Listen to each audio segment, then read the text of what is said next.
I'm just going to start recording, mainly because then we get some recording on Nile. So thankfully, I'm able to get back on there. So if you guys aren't just yet, when the recording's done, I'll see if I can post that somewhere for everybody to be able to see.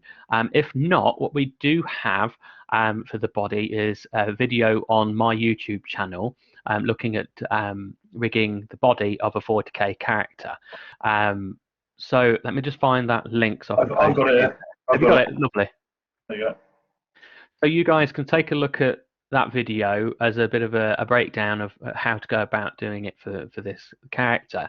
And certainly the first part of today's session is going to be concentrating on doing the same thing there that happens in that video. And this afternoon, we're taking you into a stripped down version of face animation, which is why I'm passing it over to Lewis, because I actually don't have any experience of doing it in the same way as what Lewis has done for this character that he put on Sketchfab. In the past, I've utilized sort of more programming aspects of using morph targets alongside UI sliders. So that seems a little bit too much really for what we're trying to achieve in this session. So we're going to be using one in which is say a little bit more simpler, but works inside of Engine as well, doesn't it, Lewis? So without a lot of faffing around. I think any other kind of methods are probably going to take us a lot longer than one day to implement. So it seems like a much better route. Yeah. This is the sort of route that you would see in Bethesda characters, sort of pre-2015. It is, as Rob says, you can get it done. It's very functional. It will work on high detailed characters. It will work on low detailed characters. It's a bit more of a universal method, really. So, yeah. That's it. I mean, we've got videos of us both doing the other method anyway. If you guys want to take a look at them, they're on our YouTube channels. They're utilizing different sculpts of the character head in different posed positions. Then it's programmed using Reaction Manager inside of 3ds Max. And it's then assigned to UI in order to be able to be manipulated. So if you guys want to take a look at that as well and see the different sort of variations that you can go about doing, then please feel free to take a look as well. So that being said, this morning, shall we start off by getting Barbara separated from the clothes and the hair? Yep. I think so. Okay, so the first thing that you guys should look to do is when you've got Barbara into 3ds Max, in fact, if I share my screen, you want to make sure that you separate the skin from the rest of the mesh that we have inside of here. Okay, so before we do that, make sure when you import Barbara into the fresh scene that it's at 0, 0, 0 for the coordinates. We don't want any of your meshes or characters in any other position than 0, 0, 0, and 0, 0, 0 as a coordinate should be at the bottom and in between the feet. Can everybody see that there? Yeah. Now I'm already going to be an absolute. I don't want to say a rude word. I'm going to be very, very pedantic, is what I'm going to say. When it comes to this, guys, even if it says 0, 0, 0, out of sheer, as I say, being very, very pedantic, go to the front viewport, turn on wireframe, make sure that the central vertices of your character absolutely are smack bang dead in the center, and that your character is 100% at 0, 0, 0. Okay, because if it's not, even if it is 0.01 off, it is going to cause you a world of problems that you just do not want. So as you can see, Rob's there. It looks bang on correct. Just make sure your guys is exactly the same. Okay. Yeah, we've got 0, 0 at the bottom, so I'm happy with that. Cool. And what else do we want to check, guys, before we start putting bones on this? What do you really think would be important to check? Rob's already pissing himself. excuse my French, laughing.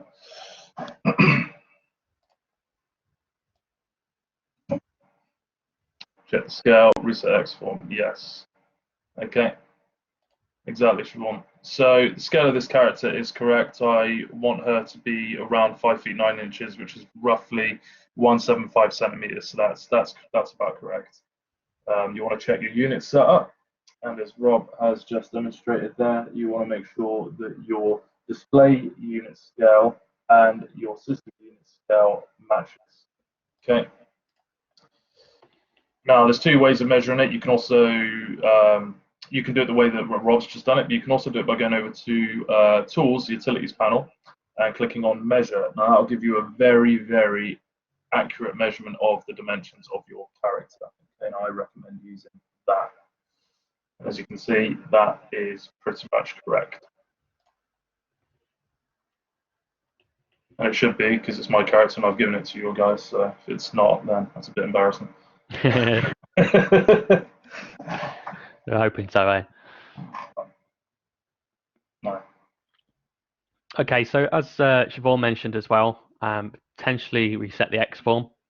Now, I've already done this prior as well, but this may be something that you want to check for your characters, just to make sure that everything's aligned correctly.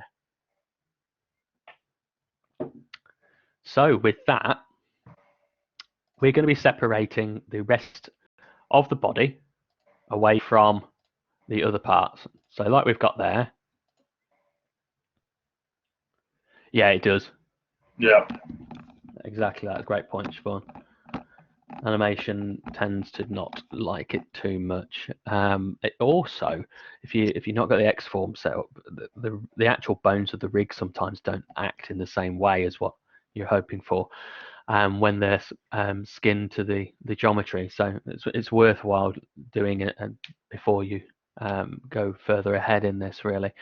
Now, when it comes to rigging a character, we've got to be thinking about how the process initially works. In order for the geometry to fit the bones as well as possible and deform as well as possible, we need to get those bones to fill as much of the space as possible of the character mesh. Now, this means that we place characters into an A pose or a T pose prior to the rigging process, usually within our conceptualization stage. And the reason for that is that we're trying to make sure that when it gets to the stage of putting a rig inside of the character, that we are not going to achieve stretching of the faces or vertices, so that when they are assigned to specific bones, they're not affected or influenced by other bones in close proximity. So we're separating limbs in order to get the best results possible, in hope that we don't get any parts such as like the underneath on the ribs, the sides of the torso, stretch with the arm movement, and we also don't want to get one leg geometry stretching with the other leg's geometry. Now, because the legs are relatively separated on this character, we shouldn't have too many issues, but that doesn't mean that we're not necessarily going to get none. So you can do as good of a job as possible, really, with rigging a character and placing it into a position, but it doesn't necessarily mean you're not going to get any. There is some additional time needed to be able to skin the character, but luckily enough this year you guys are creating idle poses rather than extreme sort of animations, maybe such as like a run or a jump or anything like that. We're not expecting that. We're expecting a subtle, flowing, looping idle cycle. Okay, we're fully aware that you guys are not necessarily animators. We just want to see this character looking lifelike. Yeah. Okay, so we've started with the preliminary stage of separating everything from the rest of the body. This is going to be important for us with some of the additional tools that we're going to be using later on. You don't have to do a walking animation. No, you don't, Maluka. We're not expecting anything other than an idle animation this year for this character because of the amount of work that goes into sculpting, retopology, UVing, and obviously your texturing process. So no, and only we're looking for an idle this year. Something of a subtle hinted expression or the sign of breathing movement from the chest. We're looking for very, very subtle, very much relaxed positions and poses. Okay, so we separate it as we've mentioned. We've got loads of different ways that we could actually rig characters in this in 3ds Max. We've got bone systems, we've got biped, and we've also got CAT objects. Now, CAT objects stands for Character Animation Toolkit. Okay, and these were introduced in the last sort of 6 or 7 years, I believe, into 3ds Max. And what they do is they're either a set of predefined rigs that have either inverse kinematics or forward kinematics applied to them. Now, forward kinematics is pretty much, if we're looking at defining between the two, forward kinematics objects rely on you rotating each joint. By rotating each joint, it creates arcing movement in those joints. However, in the sense of using robotics, for example, inverse kinematics on the opposite side is looking at moving the end effector. So for example, if you were looking to pick up your phone from off the table, you're only worrying about where your hand is going to go, i.e. onto the phone. All the rest of the joint. Sorry, Rick, I was going to say, while you're talking about that very quickly, could you zoom in to the character's mouth just a second? Because I've got one I knew it. Mouth needs to be open. It's okay. Okay. What I'm going to do, I've just saved out another version of this, guy. So sorry about this. If you could re-download this one I'm about to upload while Rob's talking more about inverse and forward kinematics, I think that would be beneficial because it's better that we have that mouth open now than clumsily try to pry it open through rigging later on, I think. So I'll just upload that to the Discord channel. Thanks, mate. Couldn't have waited another 10 seconds. No, I didn't know when you were... So I reiterate all of that which I've gone through. So forward kinematics is looking at the rotation of each joint. The rotation of these joints moves in an arc trajectory, which means that the computation of each of those joints has to be taken into consideration. Inverse kinematics works differently, where the end effector is the only part of the object that is of significance. An example of moving your hand to a phone on the table is an example of inverse kinematics. You would look to then only consider the position of your hand in picking up the phone. The mathematics or the movement involved in the other joints of the arm is not going to be computed at all. You don't worry yourself personally about the rotation in your shoulder, followed by the rotation in your elbow, followed by the rotation in your wrist in order to pick up a phone. You just go ahead and do it. But this is a process that we have managed to learn throughout our early childhood. Okay, so this is the difference between what we do and how in which each joints move. Okay, so there's a differentiation. Now, usually in rigs such as cat rig, the feet have already got predetermined IK, that's inverse kinematic platforms on them, which means that then we are only controlling the end effector, which is usually around the ankle or the foot. This is quite helpful for us when we're animating characters, because on Earth we're pretty much kept down constantly through gravity. So if we move the hips of the character down, with IK targets on the feet, the IK targets on the feet will not move. Therefore, the character will look as though it is bending at the knees. Okay, so IK targets are usually preset default on cat rigs. Now, they're not on bipeds and they're not on bones. You can add them and take them away, and that's something in which I'm going to talk to you a little bit about throughout the process of rigging the character, because it's quite a lot easier to build the cat rig in forward kinematics first before placing inverse kinematic platforms or controllers on there to help first of all. So we will get to that part a little bit later on, and usually then on the flip side of the feet, and we're looking at the hand end effector, these on cat rigs are default forward kinematics. Okay, so they default to you having to do all of the rotations in each of the limbs as a part of that system. So feet are IK, hands are FK. And we can flick between the two depending on what kind of animation that we do.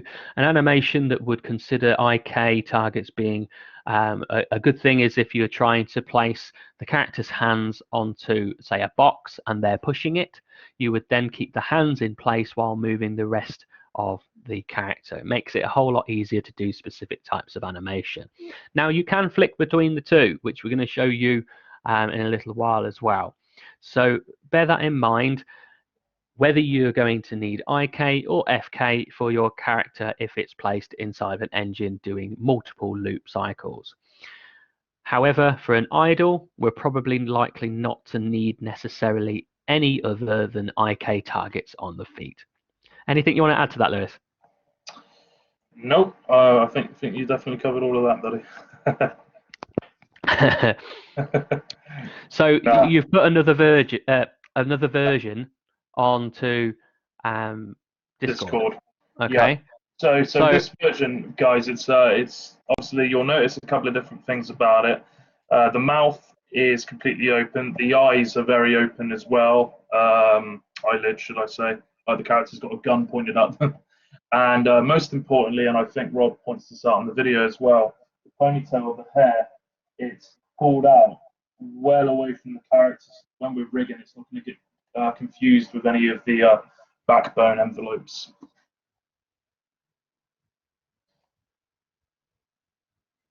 Yeah.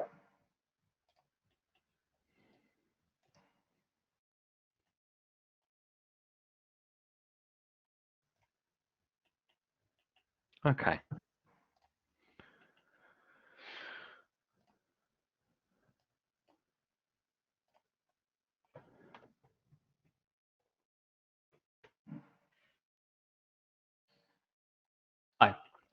What we're going to start off with today then is looking at applying ourselves a character animation toolkit rig into this character, making sure that you've got your unit setup sorted, your position of the axis at the bottom in between the feet, and also making sure that your X-form is set and the character is correctly scaled. As a part of this, we're going to need to use the Create panel and go into Helpers. In Helpers, we will see that we need to change the drop-down menu to Cat Objects. Now, Cat Objects give you a few different sort of options here, but if we use Cat Parent, we get the option to use the a custom rig. Okay, so this none function at the top is what we're wanting to use, and the best thing to do here is to be in the top view when using the start of this, okay, because the first thing that we're going to draw out is going to be the platform that the object is going to be working on, which you'll see is rather small. So what we're going to need to do with that in this scene is we're going to have to scale it up, or we can get it here, is change the size of the cat's unit ratio. Okay, this will then give us the ability to be able to see where the cat is going, cat rig is going to be built from. Everybody see that? And what I'm going to do from the start is I'm going to name this character platform. Okay. And the reason why I'm calling it character platform is then later on I'm going to be able to differentiate between that and the actual IK controllers on the feet of the character. Because usually these IK controllers on the feet of the character are also known as platforms. So therefore, we're going to rename those as well. Okay, so we're going to rename them to IK target or IK left foot, IK right foot, so that we can then differentiate between those and this starting point of our rig. From there, we're going to go into the front view for our character, and we're going to start by placing a pelvis. Here we've got create pelvis. I want you all to press that. This then places the pelvis into a position that may or may not be aligned properly to where we want it. Okay, so what we're going to do here is, whilst we need to position this IK target, we're going to freeze everything else so we can't select it. So what we're going to do is going to select the character, right-click it, go to Object Properties. There we're going to be able to get the functions, and we're going to click See-Through On, Show Frozen in Grey off, and we're going to freeze the object. That means then inside of the active viewport, we will not be able to select the character. However, in the left-hand side Screen Explorer, we are able to select that at any time.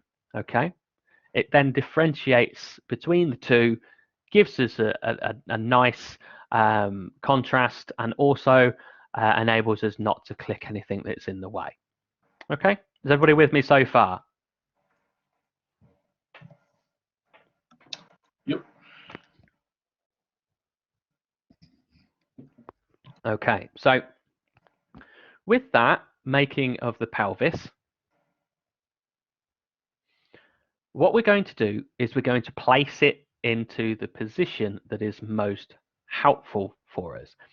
Now, the legs, when we come around to creating them, will come outside of that pelvis from the middle of the sides. Okay, so we need to place this pelvis into a position that's going to enable us to get the correct rotation of the legs when they're created.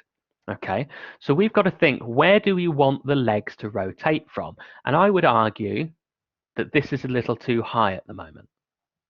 What do you believe, Lewis? Yeah, I agree. So what I'm going to do with it is bring it down to about here. Okay, so that we've got the pelvis about half the way between the top of the hips and the groin. Yeah. Now with that, we are going to want to edit the shape, because at the moment it's okay in the front view, but it doesn't necessarily mean that it is in the other views. So I'm going to edit the width and the length and the height if needed to start off. Okay. Question on that, Rob. Yeah. What would that be? You notice how on your x-axis, Yeah. it's not at 0. Would we want to correct that now? Yeah, we can do. That's a good point, actually. Yeah.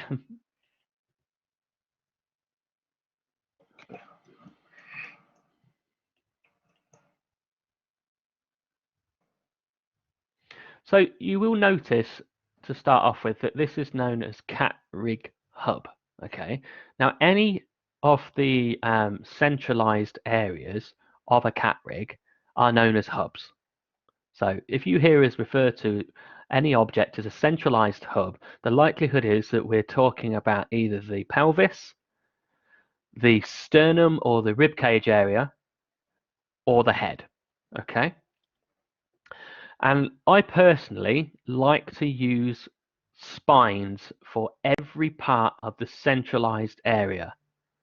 Reason for that being is I get a nice rotational and believable rotational movement when it comes round to moving the character, which is similar to how a humanoid would move. Okay, so what we're going to do now is start off from the bottom. You don't have to. It's totally up to you what you wish to do with your own character, but I work from the pelvis down, and then once the legs are complete, work from the pelvis up. Okay, now with that, I want to change the name of this because at the moment it's just called Hub 1. Now, where we have Hub setup, what we're going to call this is pelvis. So you'll now see on the left-hand side in the Screen Explorer that it is now known as Cat Rig Pelvis. This allows us to see in Scene Explorer what that bone is without having to select it through the visual representation in the scene. Okay. I prefer doing this all the way through. It does take a little bit longer when you're setting up your cat rig if you're going to name everything, obviously. But if I pass this over to Lewis halfway through doing the process to go on to doing the later parts, he's going to know exactly what these parts are, which is what the really important factor is here, is that as a character artist, you don't know whether you're going to be actually animating this. Mm-hmm. The reality of it is, as a character artist, you may be rigging it to a certain point, but you might not be animating it at all, okay? Especially if you're working for a company that has employed people specifically to animate.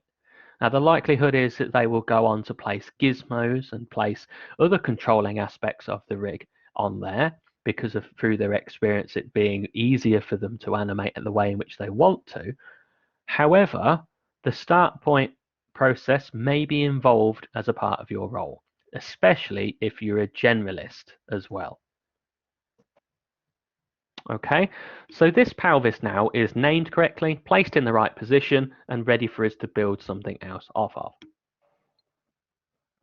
Now, when we create the legs or arms, so any limbs, we want to build one half before we press add leg or add arm for the other side. Reason for this is no matter what editing that we do to that limb, it will repeat it on the other side. Okay, so it will mirror it over for us no matter what we do, and that's really important for us because it saves a lot of time. So what I'm going to do now is I'm going to click add leg. Okay, and you'll see that what that does is it adds a leg that is around the same height between the platform and the pelvis. So it's really important for us to actually decide where this pelvis is before we add these limbs, especially on the legs, because it actually does some of the work for us. Would we rotate the pelvis anteriorly before adding the legs as well? Personally, I don't like to do too much in that fashion because the more that we rotate the limbs, the likelihood of getting the movement wrong. Mm-hmm. Okay, if we keep things relatively straight, we tend to get better results. Mm-hmm. Okay.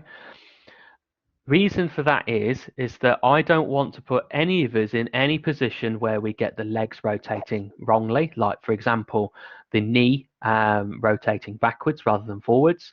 I'd also not want the upper leg to move outwards rather than upwards. Do you get what I mean by that? So I don't want them to open the legs out, open the hips out in the movement. I want them to be relatively straightforward. If you want to do any of the adjustments to the way in which the character walks, so put rotation in the hips, for example, when it's walking, do that in your animation, not in your rigging. That's my piece of advice anyway. Other people may differ, but I find that it is much simpler if you do it in this format. Now, as I mentioned earlier on, you will see that it's created for us a IK target at the bottom of the foot, and also created a leg that's rather too long for us. Okay, now we can manipulate this now by moving the IK target, but it's rather difficult to get the movement right, and making sure that the rig is suitable for your character geometry is a little bit more difficult in IK than what it is in FK. So my personal opinion with this is that we remove the IK target. So what I'm going to do first of all is click onto any part of the leg. I'm going to go to the motion panel, and what we're going to do here is we're going to see all of the limb animation points. Okay, so we've got IK targets a lot. If we click onto the leg platform and press delete on our keyboard, we will see now that we have gone and created ourselves a rig free from any targets. Okay. However, if I undo that just for a second, you will see right here in motion panel, IK and FK. Everybody see that? So it flicks between the two. IK to the left at 0.0, FK to the right.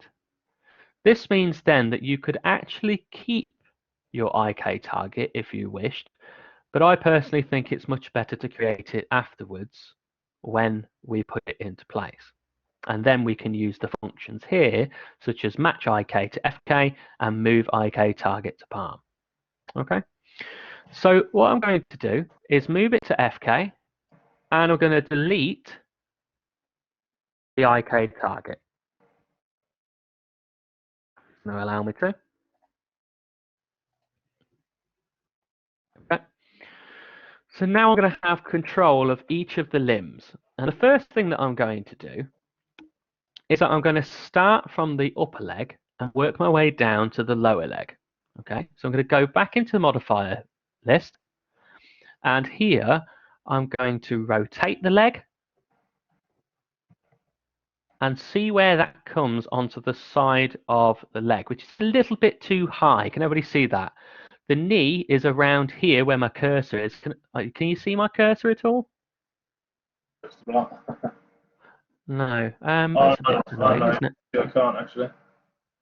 So what I want to do with this leg is to get where the two bones meet to be right in the middle of the knee. Can everybody see that now? Mm-hmm. So I want something about there. Yeah. Now this may differ from character to character, but what we need to make sure of here is that whenever we do place legs, that we have a slight bend at the knee. Why do you think that might be?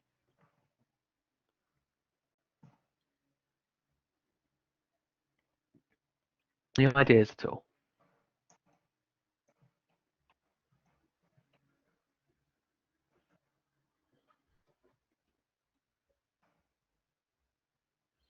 Well, we don't want pore deformation, do we? So it does help us prevent pore deformation.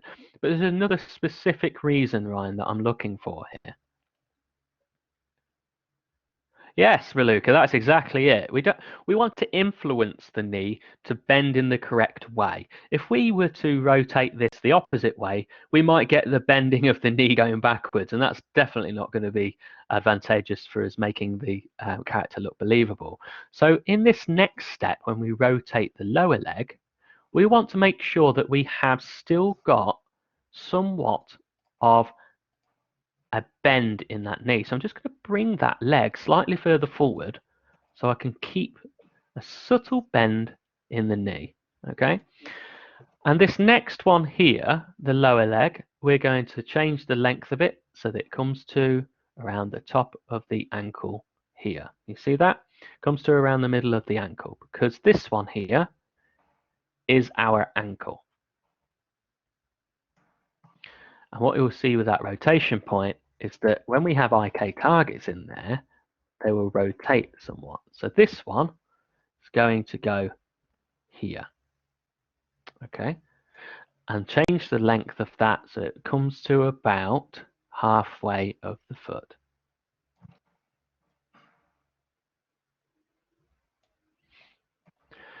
Now, there's one thing that we haven't done so far. Can anybody remind me of what that is?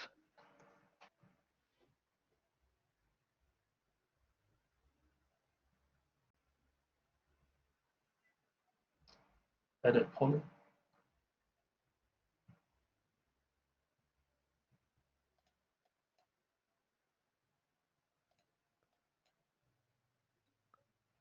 We haven't renamed the legs. And the legs. Yes. Now, the ankle will be named ankle. That's quite nice. We don't have to do that, anything to that. But the bottom of the leg, we want it to be called L leg. So we know it's the left leg. But we don't want the bone name to be called 2. We want it to be called lower. And now we'll see on the left-hand side in the Screen Explorer, cat rig L leg lower. Okay, and we're going to name that one, and then the upper leg we're going to call that, instead of bone name 1, upper. Now we have cat rig left leg upper and cat rig left leg lower into cat rig left leg ankle. Try doing that when you're drunk. That would be a bit difficult to name, wouldn't it? You saying you're drunk, mate? I wish I was in a beer garden, but like everybody else, I think, but can't do that at the moment, unfortunately. So, water it is. Get a bit of vodka in there. No one will know. I'll save that for the weekend, mate. Aye. So, what we've got now is them in position somewhat. They're not quite in position when it comes to the leg. So what I'm going to do is rotate the upper slightly in the front view so that it corresponds with the rest of the leg.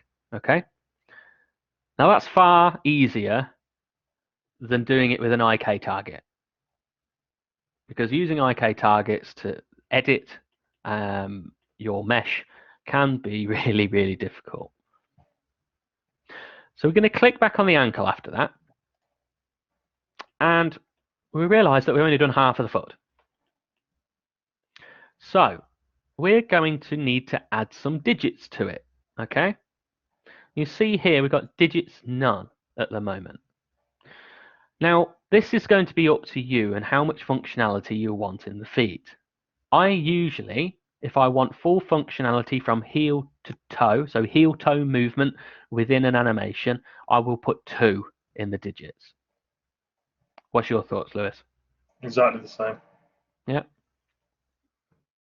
Now it's going to create them a little bit large, but we're going to slowly change that. Okay, so we're going to click on the first one. We're going to lower the width and the length of these, because obviously we don't want them to be the same length as the full character. So we should be able to, let's just change this to 10 so far. And then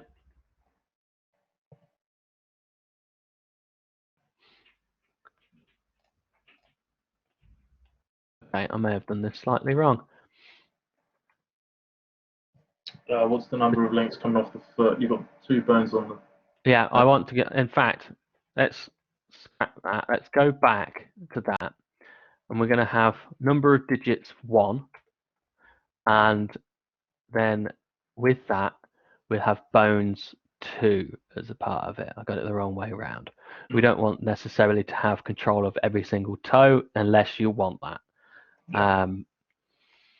So we're going to lower the size of the first one. So it goes about half of the rest of the distance of the foot, as we can see there. And then we're going to lower the length of that next one, so it goes to the end of the toes. Okay. Then we're going to rotate them into position, starting with the parent of the original. And we're going to have that like that. Okay. Now, the only thing that we may want to slightly adjust is the width of these, but I think we're going to be about okay. So that is what I would do for the foot of the character, unless you're wanting to manipulate individual toes. Okay? Now, that is really, really nice, but we could put some editing to this in order to get it to fit even better if we want to. Okay? Now, some small changes in which I like to make is adding an edit poly modifier to the bone. But we need to make sure before we do that that we've named these two bones. So we've got ankle. Here we want to change this from digit to foot, and also from one to middle.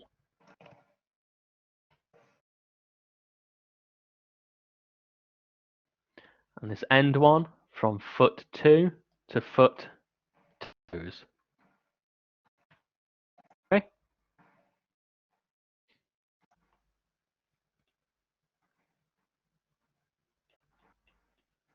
So as we were saying, we can edit these further by using edit poly modifiers.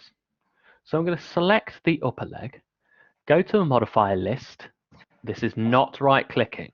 I need to make sure that you're aware of this. If you right click and make it an editable poly, it's no longer and ever will be going back to being a bone object. Okay, so we're going to go to edit poly, which is there, add that in there. Now, there's some rules that go into this. We do not want to change the end defecting part of this. Okay, the very top face of this is where it's going to rotate from. As we can see with the orientation, if we have any geometry that goes past that orientation, whether it is on the upper leg or the lower leg, if it goes past that, it will not be considered in the movement of the rig. Okay? So any changes that we make to this in the edit poly are going to be in the middle of it. So all I'm going to do here, so I'm going to add a little connect, have a look in my left view, and what I'm going to do is select the vertices, move them into a bit more of an outline of the shape. Everybody see that?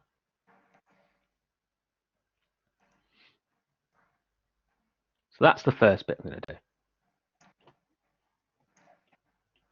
Now I can also add another bit here if I want to get it to affect more of the bottom. So I can do another connect and move it a little bit further out like that. And the same goes with the front. See that I'm not affecting any of the top or the bottom. Okay. Now that I've done that in the side view, I can also do that in the front view.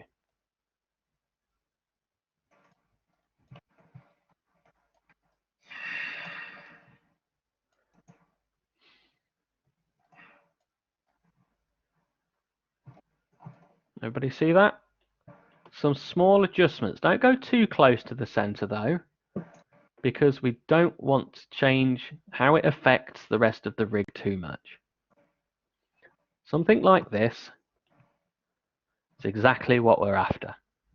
Okay.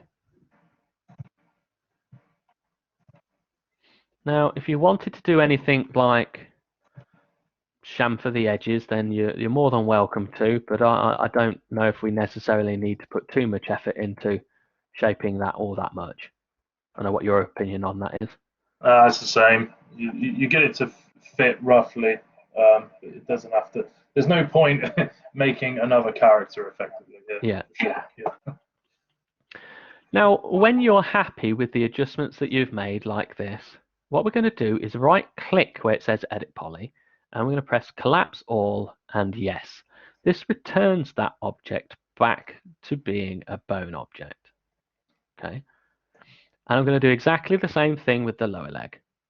This is just to give us a visual representation of what the character limbs are, and also allows us to get as good of a result when it comes to skinning the character. So I'm just spending a little bit of extra time here to edit this, just so it appears like the object in question and also helps us in the skinning process. Okay. Now, you can spend as long as you like doing this, but as we said, it's probably not worth all that much of an effort, to be honest. Therefore, I only make some small adjustments in the front view and the side view so that the actual object looks like the original. So here we don't want to affect that too much. Okay, we can continue all the way down the bottom of it, but don't affect the end part, because that is where the movement is coming from. Okay.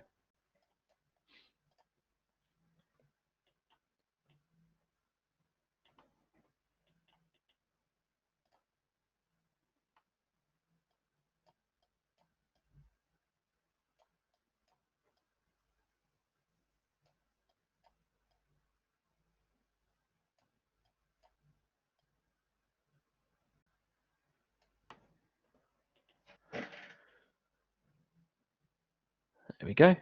That's all it needs, something like that. Right click, collapse all, yes.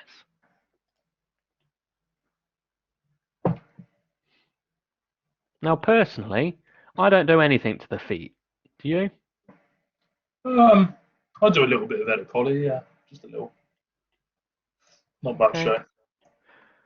We could do the toes. They're probably going to be the only one that are going to be benefiting too much from this. I did the ankle. Now, would you recommend not doing the ankle? It doesn't need it. No, I just dragged that. It just doesn't have to be. Right. I was going to say I just dragged those bottom vertices right at the back of the calcaneus down to the bottom of the foot. You can do. It doesn't make too much of a difference to it though. Yeah. It's not because I don't think it's necessarily a good idea or anything. It's more just that the shape never really asks for it in the yeah. When it comes round to applying the skin. Yeah. All we've got to make sure is that if we are going to do changes to it, that we're not affecting where the rotational point is. Okay, so if we are going to add something there, my piece of advice for you guys is that you do it in the middle, as we talked about. Okay, so here, if you're wanting that, make the connect, and with it, this part is what comes down. Do you get that? Everybody see that? So it's not the rotation point we're moving. It's just the appearance of it. Okay.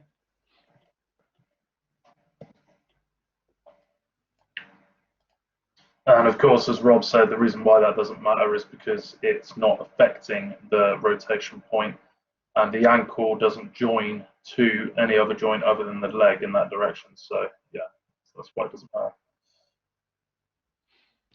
That's it really for what I would do with the legs. Okay, so really low poly version, which is great. But there's one thing that we're probably going to want to add back onto this. Can anybody remember what that was?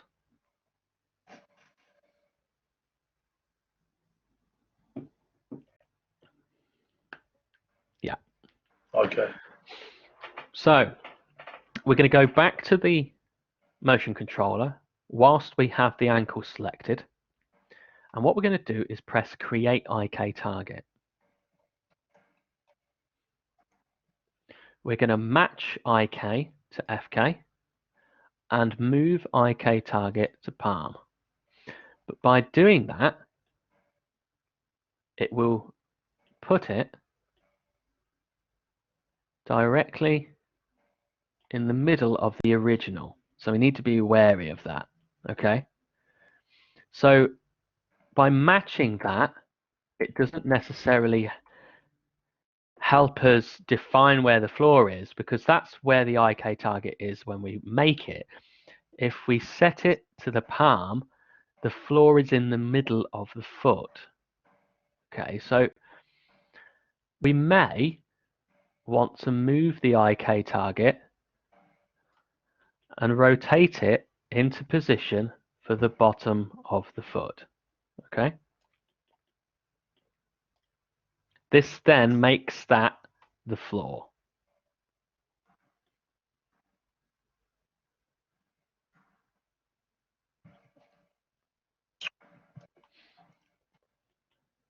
Now, I personally as well like to make sure that it's straight and not rotated with the rest of the foot.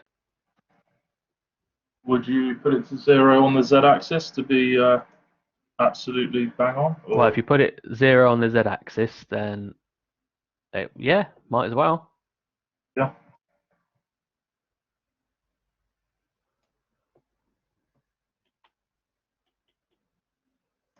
So we're just making sure that it corresponds with the rest of the foot's rotation, apart from it needing to be flat. Okay.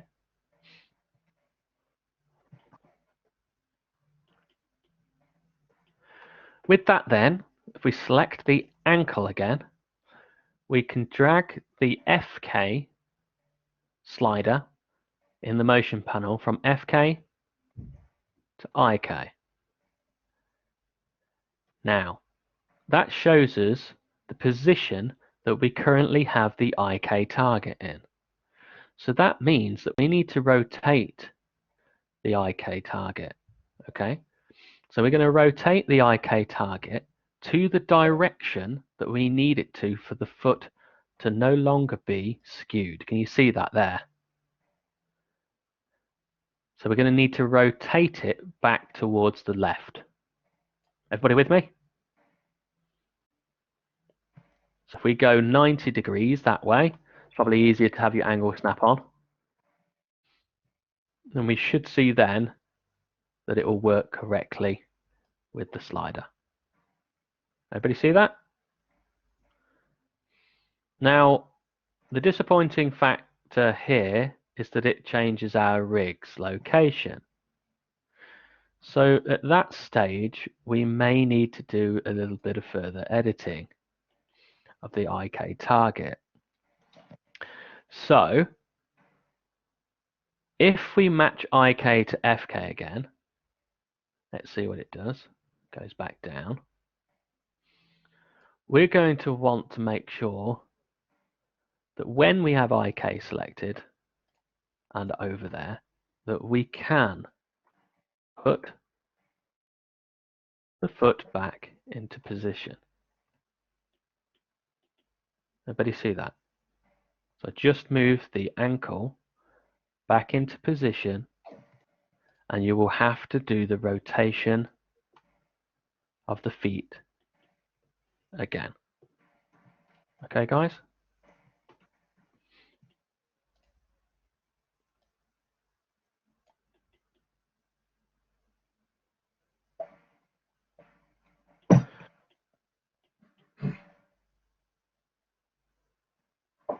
Now, we've done a lot of work up until now. So we're going to file, save as, and I want you guys to save this that you're currently working with in case that we get to the stage of where we can't go back. Okay.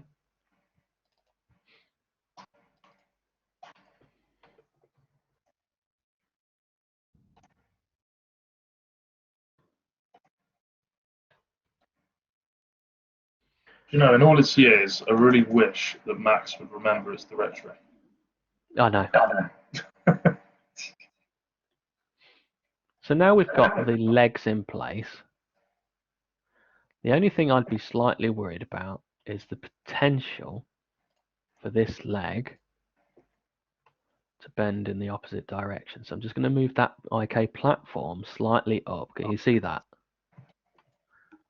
just to make sure there's a front bend in the knee.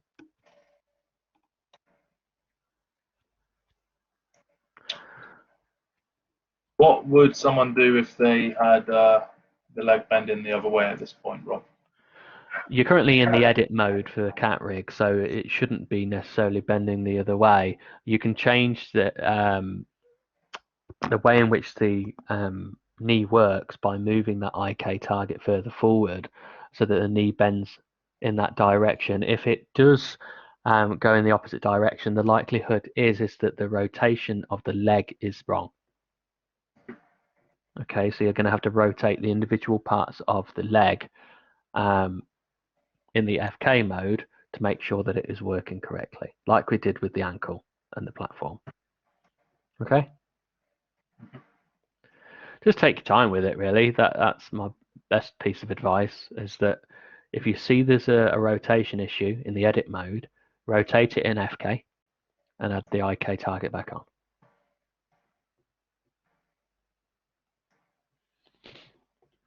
Once you've got this and you're happy with the leg, you're going to want to make the other one. Okay, so we're going to go to the modifier panel, click on a part of your rig, and what we're going to do is to make sure before we move on that everything is named in the right length and correctly proportionate to what we wanted for the legs and feet. Okay, make sure that everything is exactly how you want it.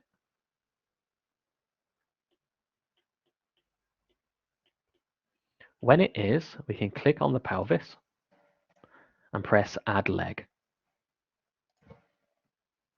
So it makes exactly the same on the opposite side of the rig.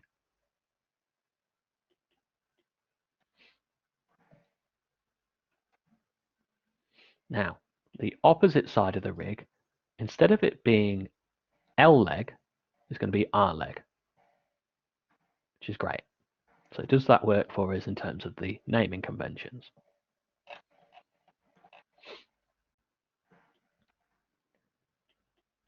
Once again, this is the point where I would be looking at saving. So file save or file save as and make a new increment.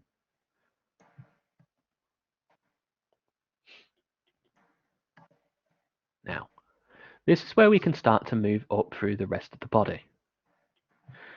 To do that, we need to have the pelvis selected, and we're going to add in a spine. Okay, so press add spine. This then creates the spine for the middle section of the character. You see that it automatically, by default, places 5 spine links on the character. So, this may or may not be the amount that you want, depending on the movement of the character. If you want to change that, click on one of the spine links and change the amount of bones. Okay. Now, personally, think that in here for the spine, you want minimum 3, maximum 5. If you're doing a low poly character, I would go with 3. If you're doing the characters that you're doing now, go 4 or 5. So I'm going to stick with 5. Okay. But what I'm going to do is in the front view, by pressing F on my keyboard, I'm going to move this top defector that's now called the Cat Rig Pelvis 01, which we're going to have to rename. I'm going to move that to the center of the top of the chest. Everybody see that?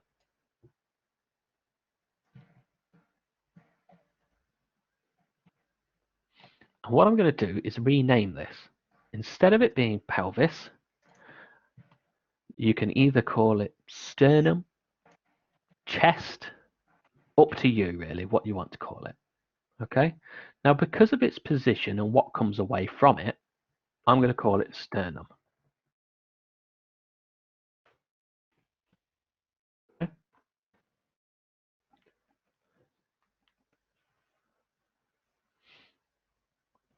With that, in the multiple views, we want to make sure that it's correct. Now, I actually think that the width of this is pretty good because of where the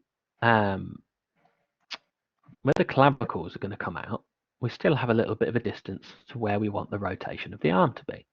However, if you want to edit it slightly, you can do so again in here. And we're making sure that this in the x-axis is set to 0, 0. Okay? I think that the optimal range here for us is probably going to be width 23. Somewhere around there. 23, 22. Yeah, 22 actually. Let's go for that. Now, with that, we want to make sure in the left view or the side view, whichever one you're using, that the chest is in the right length as well. So I'm going to bring that in. And I'm going to bring that back. Now, each of the spine links is not necessarily lining up with the rest of the body. We want to work from the bottom upwards. Okay, so we are going to select the bottom spine link and make sure that we know which one moves up. So we've got these named bone 1, spine 2, spine 3, spine 4, spine 5. Now, personally, this is going to be determined by what naming conventions that you're likely to want to use. I like the fact it's called spine 1, spine 2, spine 3, because I know that the bottom of the spine is going to be the lower number. I don't know what your thoughts are here, Lewis. Yeah, I agree. So I keep them here. But the only time that I do actually keep the naming convention the same. But what I don't do is keep the rotation the same. So I'm going to rotate it so that it corresponds, each of them, with the next part of the back. And I'm rotating this gradually as I move up to make sure it corresponds with the rotation in the spine.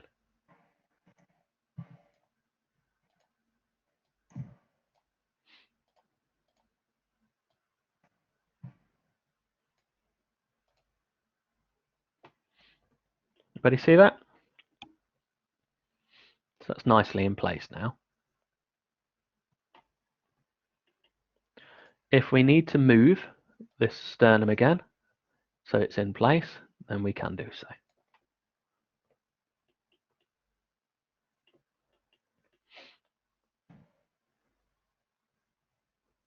Now, this is the stage where we need to affect the rest of the spine.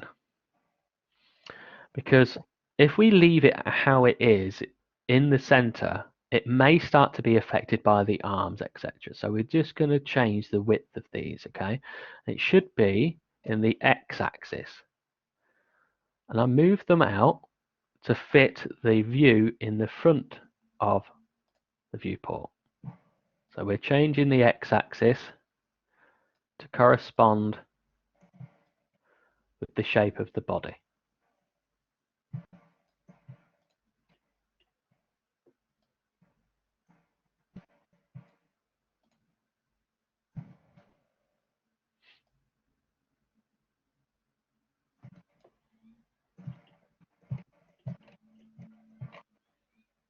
Now you can keep them how they were, but you may find that you're going to need to do some extra work in the skinning process. Okay. The same rules here now apply. If you want to do some editing to the shape, you can use the Edit Poly modifier to do so.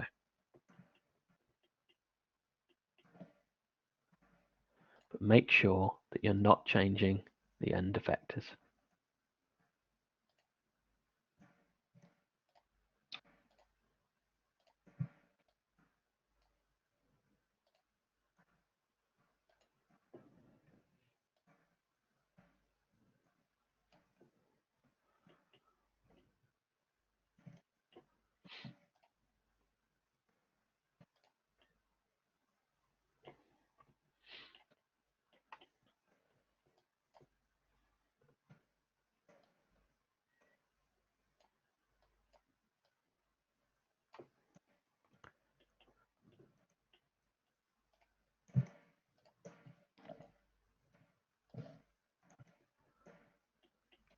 I personally don't think there's much point in doing a great deal at this stage. It's more about being pedantic, really, of how you want your rigs to work, because usually the actual skinning process will manage this part of the body pretty well, to be honest.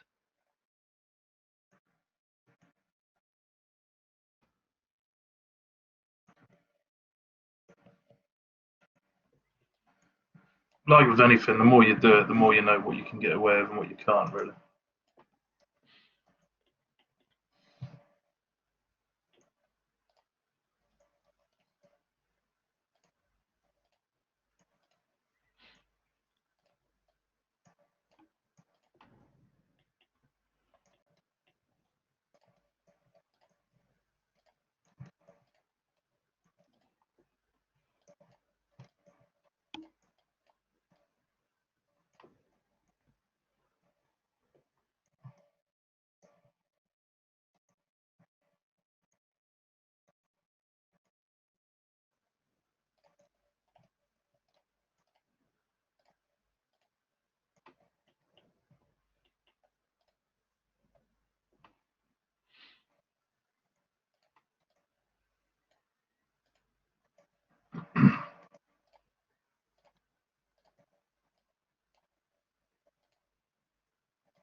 Okay,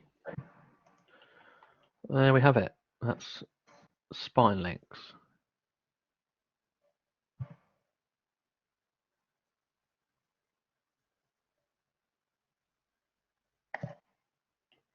Once again, once you're done, file and save.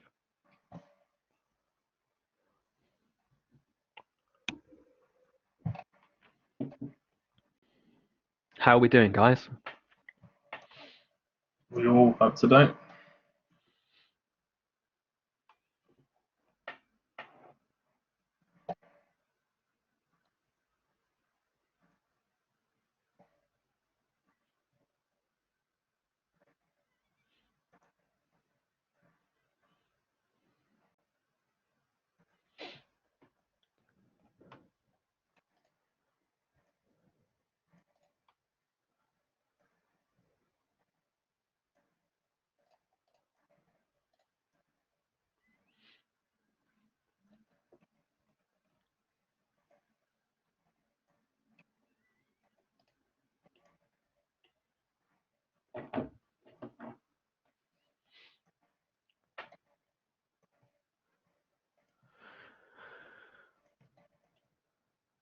Okay, so from here, I'm going to click back on the sternum, and this is when we're going to build the arms.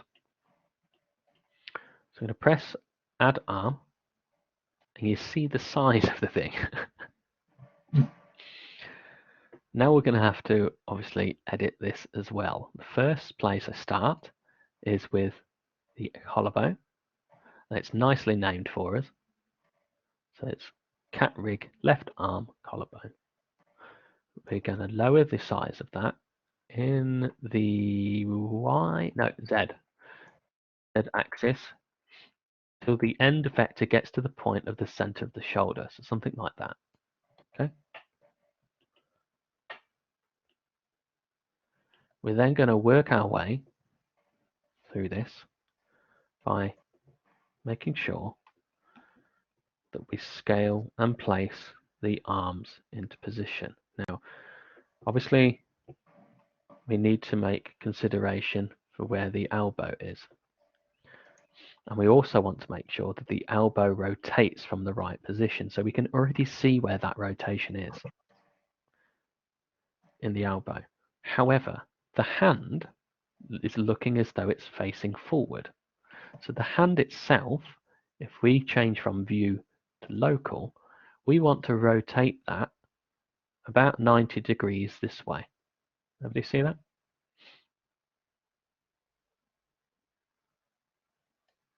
Because then we have a flat hand in the same position as what we have the arm at the elbow bending correctly.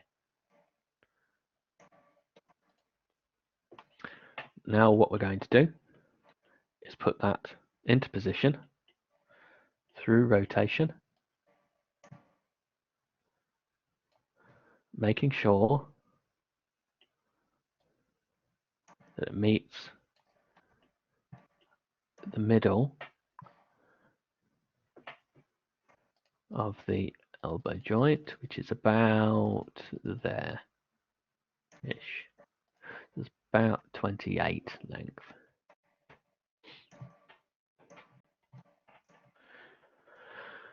We're going to do then the arm, rotate that into position, maintain a small rotation in it so that we affect how the rig is going to move.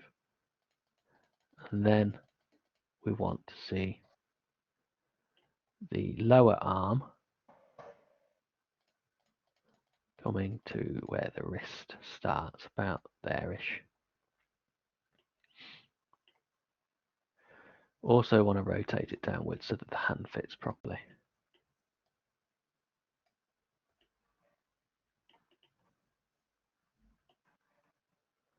Okay, once we've got that, we want to change what they're known as. Now, here's where we need to make consideration for what we're going to do. Does your character hold a weapon or anything like that? If it does, you're going to need to rig the fingers and thumb as well.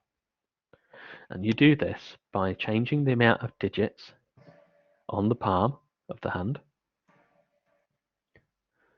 and putting them into place. Okay. Same rules apply as the other limbs here in terms of placing everything. However, if you're making a character that doesn't need the movement of its fingers, don't do it. Don't do it to yourself. It's extra pain. Horrible. Yeah. It's not nice. Now, would you like us to go through doing that? Or would you like us to complete the rest of the rig and concentrate on the face animation in the second session? I think it's probably better to concentrate on that for the idol. But we'd rather know your thoughts. Yeah. What would you like us to show you guys?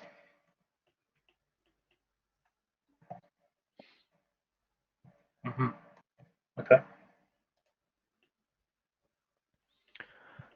So as we mentioned, really, with the rest of it, we're looking at doing any edits that you want to. Personally, I don't think that this arm is going to need it all that much. It's about being pedantic with the rest of it.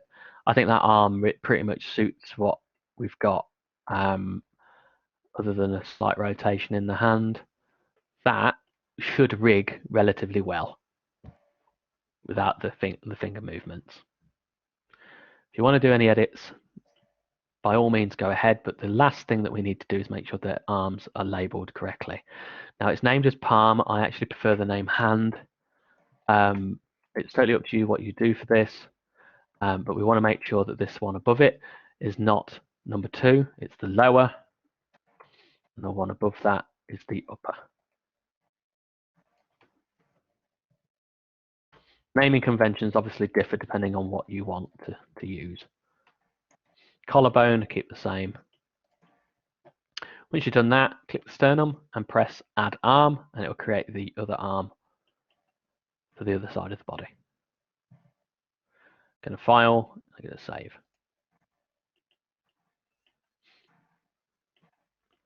So really pleasant looking rig at the moment, really clean.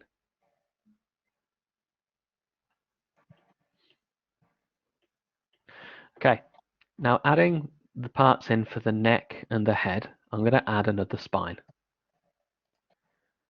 Now we definitely don't need 5 links for this. I'd say about 2, 3 at most. Mm-hmm. So I'm going to put in 3. And we're going to move this top part here, that's now named as sternum as well. We're going to move that into position for the center of the head. Right there. Okay. Now with this, we want to make sure that these are named correctly. So this one is no longer going to be sternum, it's going to be head. Okay. So now in the Scene Explorer, this should be cat rig head. I'm going to change the size of that so it fits. And the viewports. Move it into position. You can change its height if you like. You're still going to have the other bits of the neck in place. Okay. Now this is where you can edit some of this again with Edit Poly. I actually quite like to do this bit. I don't know about you. Yeah, it's quite relaxing.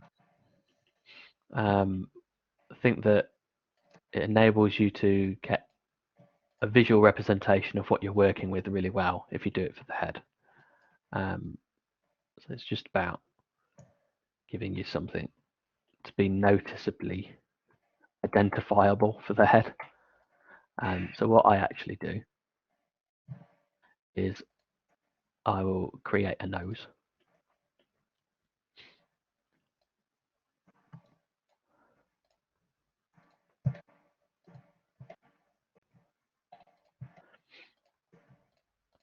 I know it seems kind of trivial, but it kind of allows me to differentiate it from the rest just by putting in sort of something like that.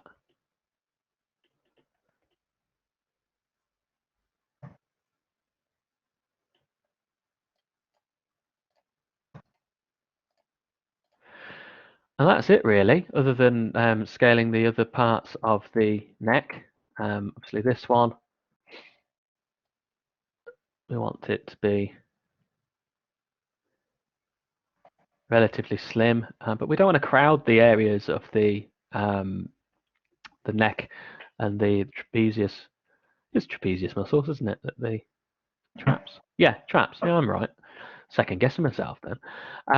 We don't want to crowd it too much really with too many different bones. So I'm just going to keep it like that. And that is the finished cat rig of the body.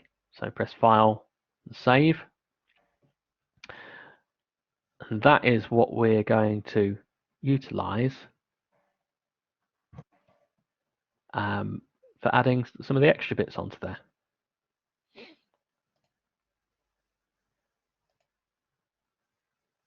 So now we make sure that everything's labeled, same as what we had last time, other than the neck, because they're still named spine. Can everybody see that? So what we want to do is to call it neck rather than spine. So here where we have spine set up, we're going to call it neck. Now you'll see neck 1, neck 2, neck 3.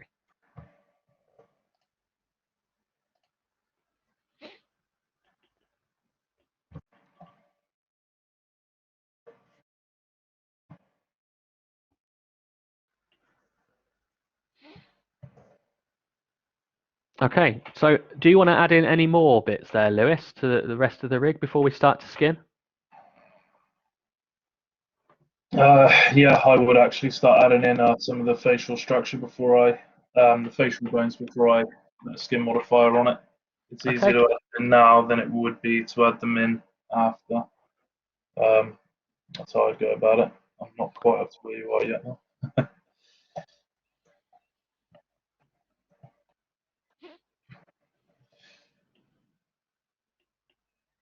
I did also add in some custom bones to the pelvis for the skirt as well. Okay, do you want to show everybody those? Yeah, can do. Yep.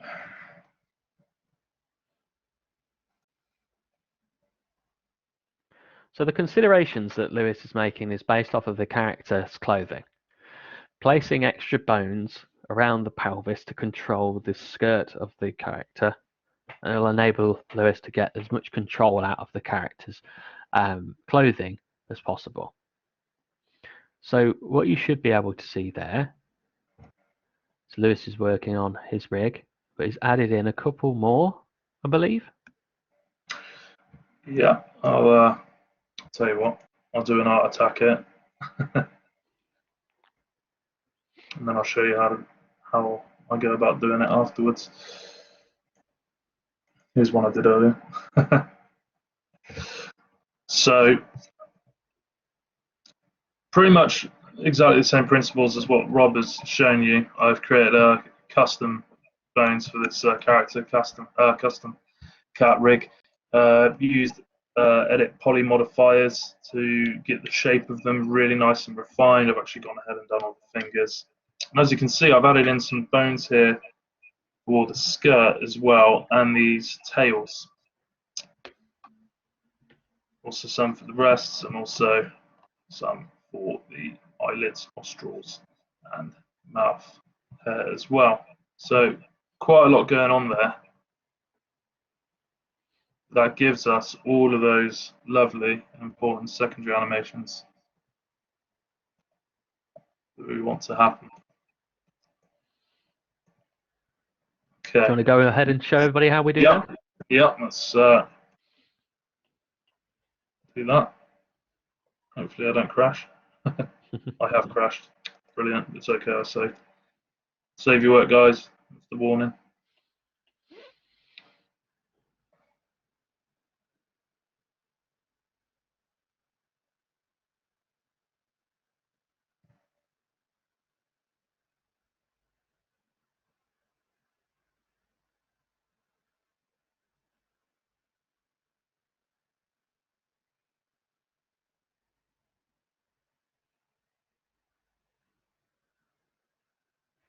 So before we apply skin, it's kind of our last chance to make any changes to that mesh. So you'll notice on that character, we've got hair strands that fall down in front of the face. We've also got hair here that's tied back into a ponytail. And we've got the ponytail going out of the back of the head. Now, we can separate those to make our lives a little bit easier. All right. The hair that's pulled back tight into the ponytail, we can get away with having that as the same part of the mesh as the rest of the body. Yeah, it doesn't need to be separate. That's going to be nice and tight, and that's what I've got here. So I'm just going to unfreeze this to show you what I mean. Now, my favourite point of actually, if you've got a ponytail for hair, is making another spine on the end of the head, so you can control that in exactly the same way. Oh yeah. I don't know whether you like doing it that way. It just means that you get some nice control of the rotation for the hair swish. Can I just show you quickly what I mean by that? Yep. Go ahead, please.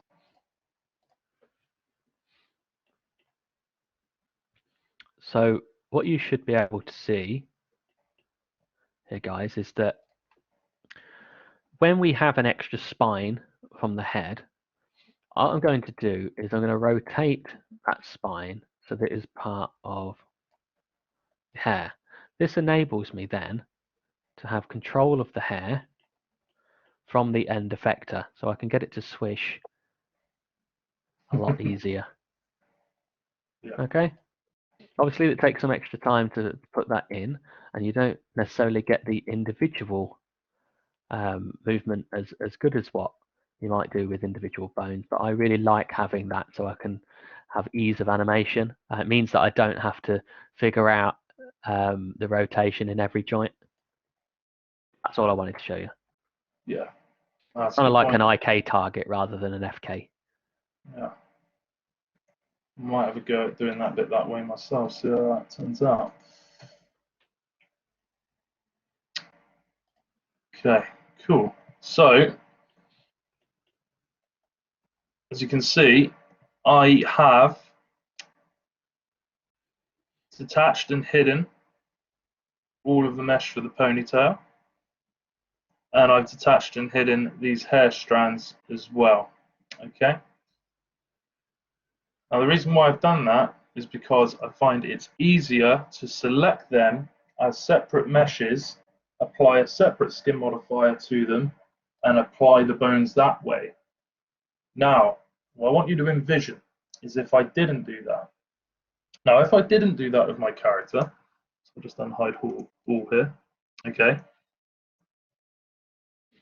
When I go to rig this face and I start adding in bones for the eyelid and the mouth, guess what those envelopes are going to do? They are going to catch on to bits of this hair strand here. All right, they're going to start affecting these vertices. They're going to start pulling them all over the place. It's a nightmare, guys. Okay, separate what you can. Give it great consideration. It's hard to envision if you've not done it before. That's why I think it's kind of great that we're doing what we're doing today. We're working on a character that's not your own, because if you make a mess of it, then it's not the end of the world. You've learned something, right? Okay, so I've gone ahead and separated those. So recommend you go ahead and do the same. Of course, I need to first and foremost do what Rob has done, and I need to actually go ahead and create the neck and head. So I'm just going to do that quickly. So back to object properties, freeze, see through.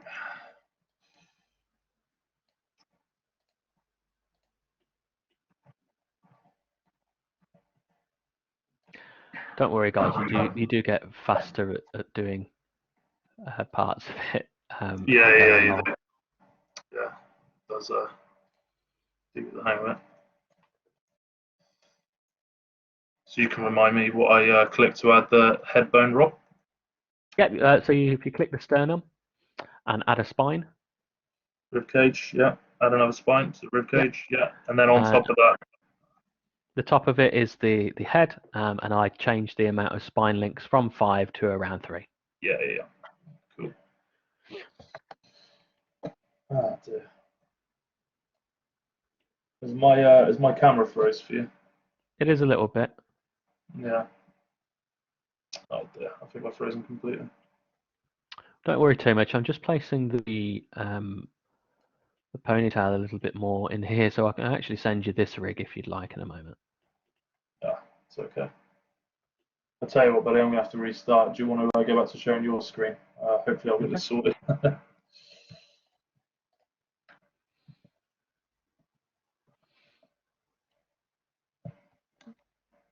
Okay, so what I've done is just placed here the extra spine link that I was talking about for the hair in position, and start to scale some of those so that then I can get the control that I want from ponytail. And I've just made sure that I can see what the other parts of the body are in doing this. So this here is known as the neck. Now I'm going to call it instead the ponytail. and all of these then will be ponytail 1, ponytail 2, ponytail 3. And this final part here, instead of it being the sternum, I'm just going to call it the hair, so that I know it's a full controller of the entire hair. It gives me the ability then to just select that and I can animate it from there. And what's really cool about this is that obviously then you can do whatever you like with the movement of it, and the end effect is really helpful to be able to manipulate it. So that's how I would set up the hair for the ponytail of Lewis's rig. If you want extra control of some of these hair parts, I would add in extra bones, as Lewis has, and you do that through add bone. Now, my personal opinion of this is that I try and do as much as I can with the spines, because then I get this control of the movement. I much prefer having an end effector to work with than what I do having individualized bones. Now, the reason for that is that then I can get, I have more control from the end. But if you do want to manipulate things individually, then I would suggest in adding in some extra bones as well. So like what we've got here, you've got the front of the pouch. I would suggest on there for the pelvis, we might do something like add in an extra spine, and then we would move that down to be a part of that movement. So if we take a look, I don't know what actually.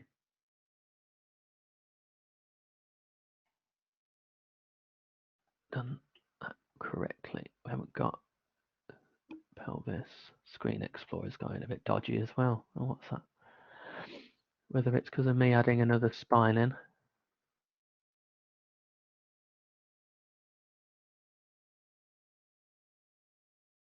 Screen Explorer. Let's have a quick look. Pelvis, add spine. There we go. Know why that messed up last time. Now this bit here, then you can see it's from that hair. Now it's known as hair. This one I'm going to want to change that straight away to being front skirt. Now you'll see everything from there is going to be named as front skirt instead. So that spine 1 down there is where it's linked from. So I'm going to call that instead skirt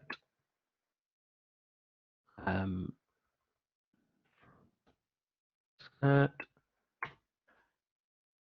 The end effector we've got is called front skirt for the whole of it. It's up to you whether you use additional bones or whether you want to use spines. It's really up to you. I prefer using as many spines as I can, but you're going to need to make sure that they are correctly sized, because you're going to want to make sure that they're positioned in the right location and give you the most control out of the area. Now for this, I'd probably have something like 3, but I'd significantly shorten them. But what it does give me is the possibility then of moving the skirt using this, help me instead of using an extra bone. But obviously it's up to you guys what you want to use and what you get the most functionality out of. Bones do allow you to manipulate them separately with a little bit more vigor. Spines are there really to help you sort of get the right amount of movement really. And so I would do this personally. Let's just see whether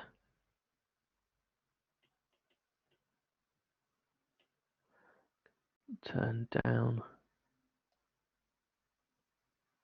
that.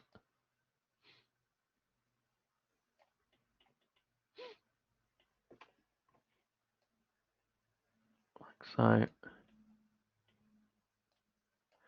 because then what I've given myself a chance to do is to just control it with the end vector.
Okay, so that just allows me then to control the skirt like that rather than having to move individual bones.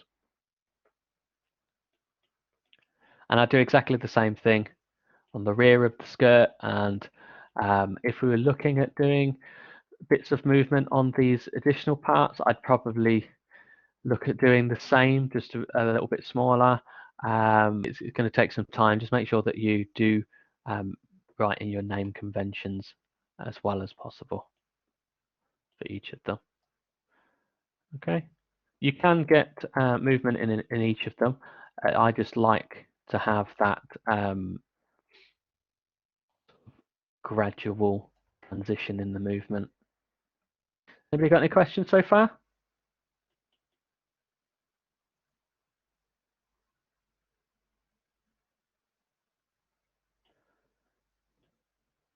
Okay, so I'm just going to click back on the sternum. I mean the pelvis. Add another spine. This one's called the pelvis again. Or is it? It's front skirt 1. Okay, so this one now needs to be back skirt.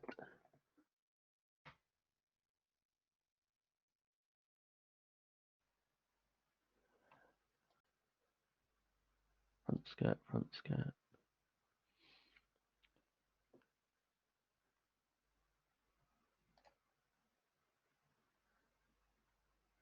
There it is. Back skirt 4, there, and this one. Rotate that down. Back skirt 1. Move it into position.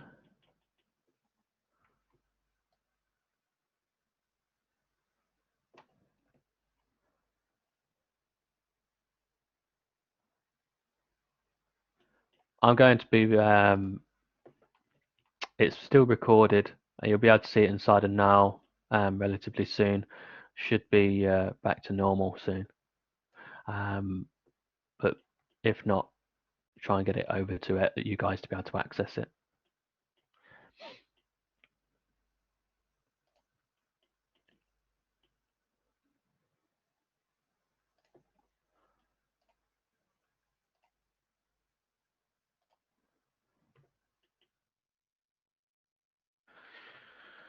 Okay, so let's move that one up. And on there. And then it's the case of doing exactly the same as what we did on the front. Manipulate the length.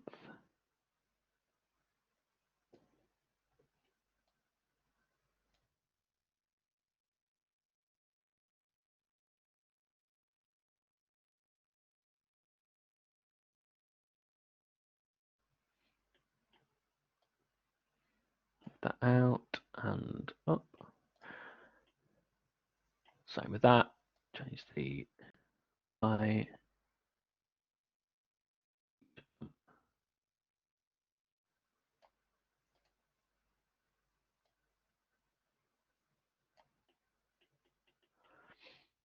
and just rotate them.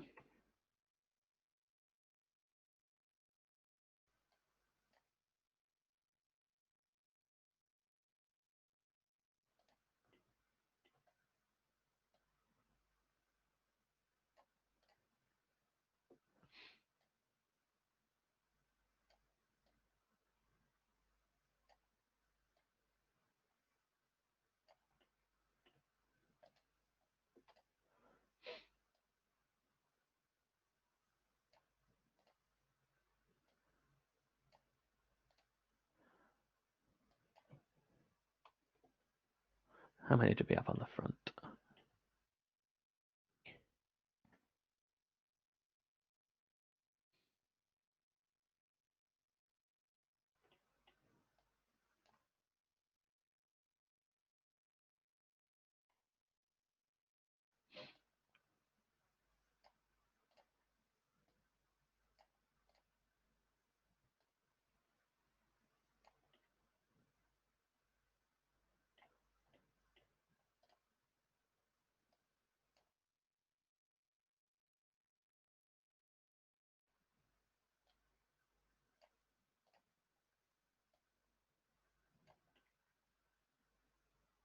There we go. So we've got front and back skirt as well.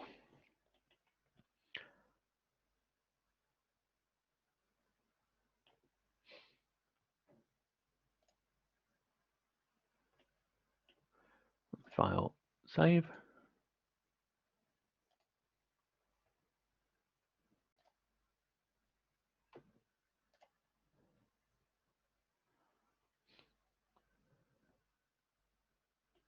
Okay.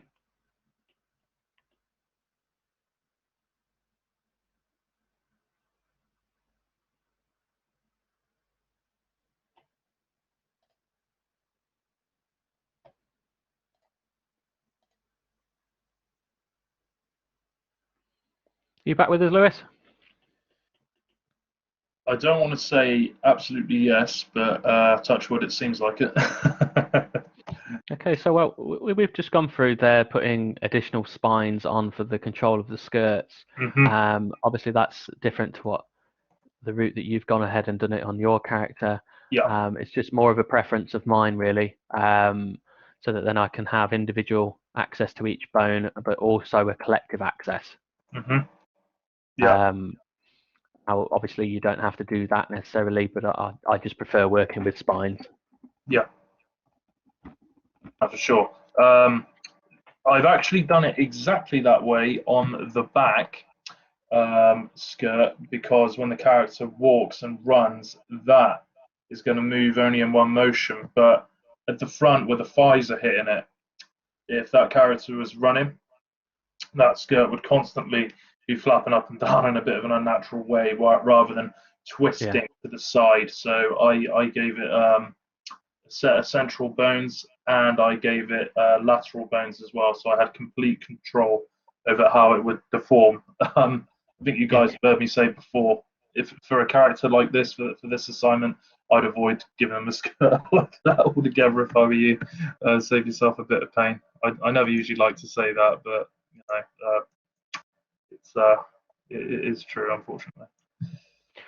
Okay, well, that's really the process of how we would take a look at that, getting the rig for the body and the extremities in place. Now, the second half of the session, we're going to concentrate solely on facial animation, presuming that you can get that on there yourself running, Lewis. If not, you can talk me through the process, and we'll go ahead and do it that way instead. So just to close up for this morning's session, have you guys got any questions on the process that we've conducted so far?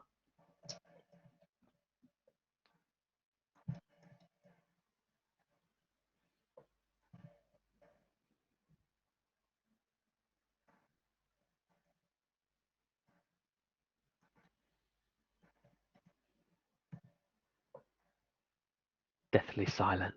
Oh, here we go. How'd you go about rigging coattails?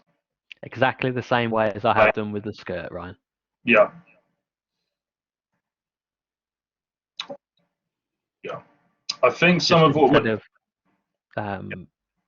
scaling them to look like a skirt, I'd make sure that I do a few of them. I'd have the ones for the front, one for the back, one for the one or two for each side of it, so you got a bit more control.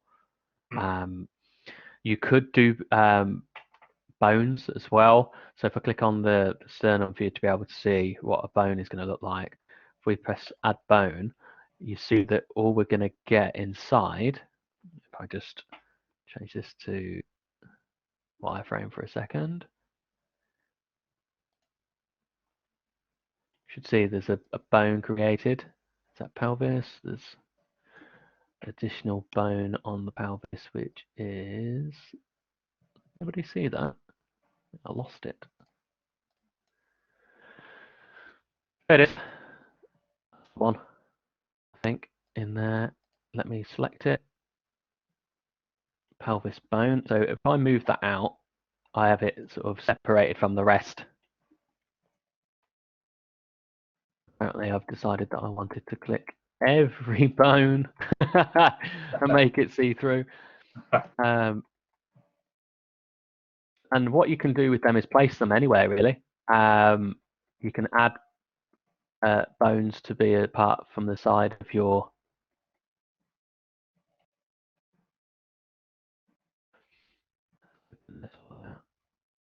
That's dreadful.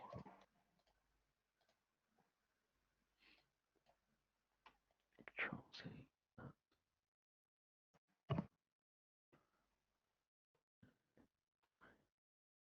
And we can see everything.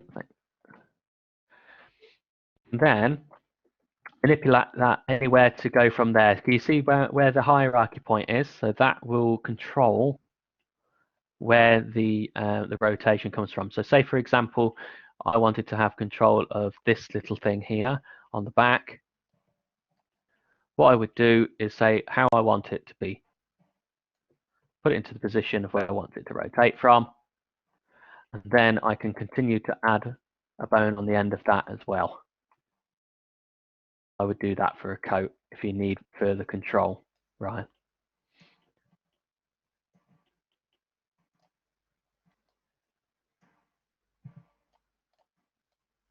Put it into place, and then you can start to change the size of it, etc. Just a quick question for you, Rob, myself. Yeah. With the head, have you made that the hub of one of the spine links? Is that what it is? Yeah. That's what. Okay, good. That's the way I did it as well. Yeah, and the reason for that is I can do that. I can bend the neck naturally. Yeah, exactly. And you can add a tail to it as well, obviously, without having to customize. Yeah, makes total sense. Cool. I just prefer using spines. They give you more functionality. Yeah, for sure. Yeah, okay. Obviously, you can add things like tails, arms, and things like that as well. But I just feel like you get a lot more, sort of like variety of different ways you can manipulate. Yeah. So I prefer to do it that way. Just bear in mind though, guys, that you are in bone edit mode. If you're wanting to animate this when you're done, before you do the skinning process, you're going to need to make sure that you have a animation layer set and the animation mode is on. Okay, so you can either animate before you skin or after you skin. Okay, so I'll leave you with that as a final point, unless anybody else has got any more questions, and we'll see you back in an hour's time.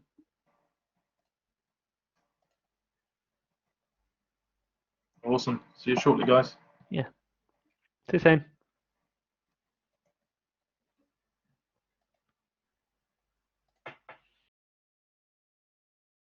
Setting up the cat rig.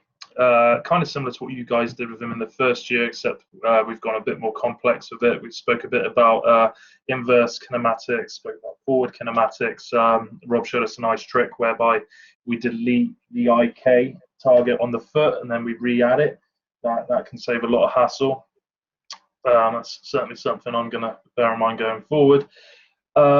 And we've also had a look at reshaping some of the bone objects, and we spoke a little bit about character mesh preparation and separation. Okay, now this afternoon we're going to be looking at creating a facial rig. Hopefully as well, we're going to get on to animating some of the clothing, which I think you guys will really benefit from. Okay. Up until this stage, Cedar, the video was posted earlier on for the first part of the section. Yeah, yeah. This session's been recorded, Tom, so yeah, it should all be accessible for you guys.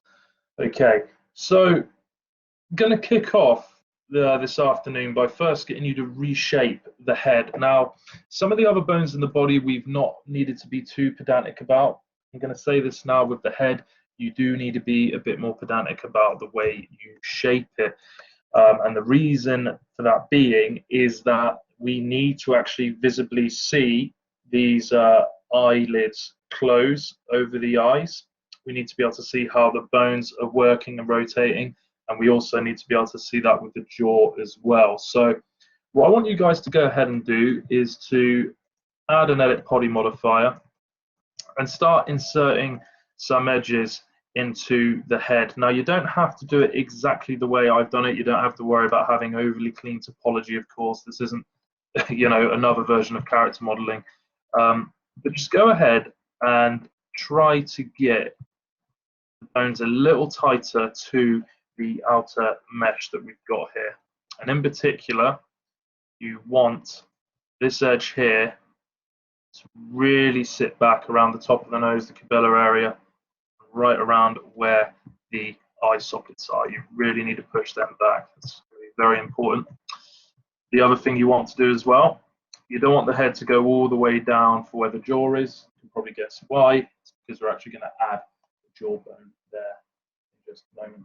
So I'm going to go ahead and refine mine and give you guys a little bit of time to catch up there.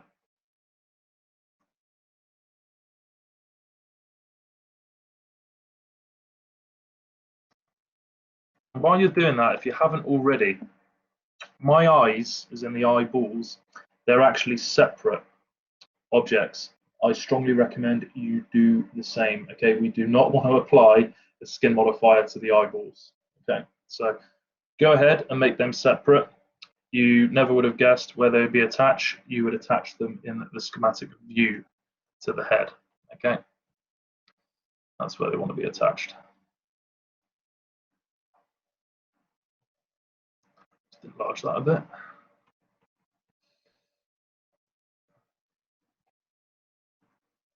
Do you know, I'm so used to using graphs and other programs now, buddy, I always end up right-clicking and dragging.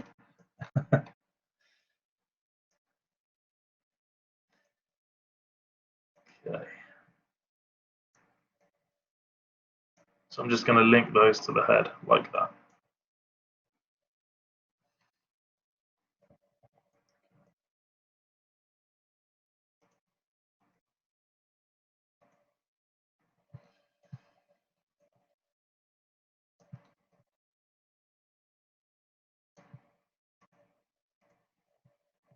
Try and keep it somewhat symmetrical. It doesn't have to be perfectly symmetrical, obviously, but it's better if you do,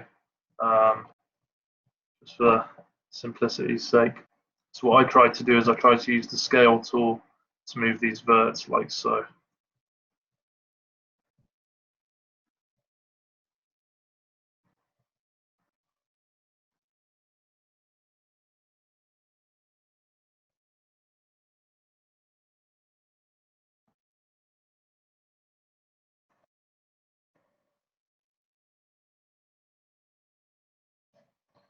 So the benefit of doing it this way, as Rob mentioned earlier, is that this will work in Engine as well. You can export this out to Unity, Unreal, and you can get it to function without having to do too much messing around.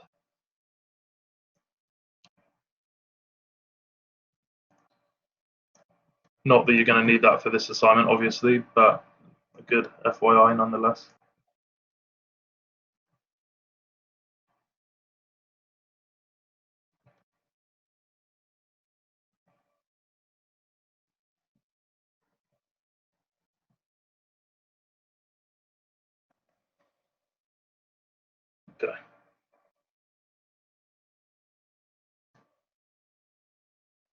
You'll notice what I've done as well is I've created a bit of a bone for obviously the bridge of the nose here.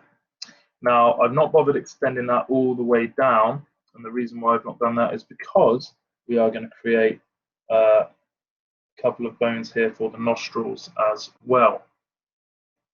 Okay. I'll give you guys just a couple more minutes to do that, but then I am going to move ahead. Don't need to spend too long on this. You can always come back to it and edit it a bit. Key thing with editing the bones like this, right, is that you do most of it, if not all of it, ideally, obviously, before you add on the skin modifier. Yeah, so you can carry on messing around with them as much as you want, but once you add the skin modifier to it, you are committing, at least somewhat at that point.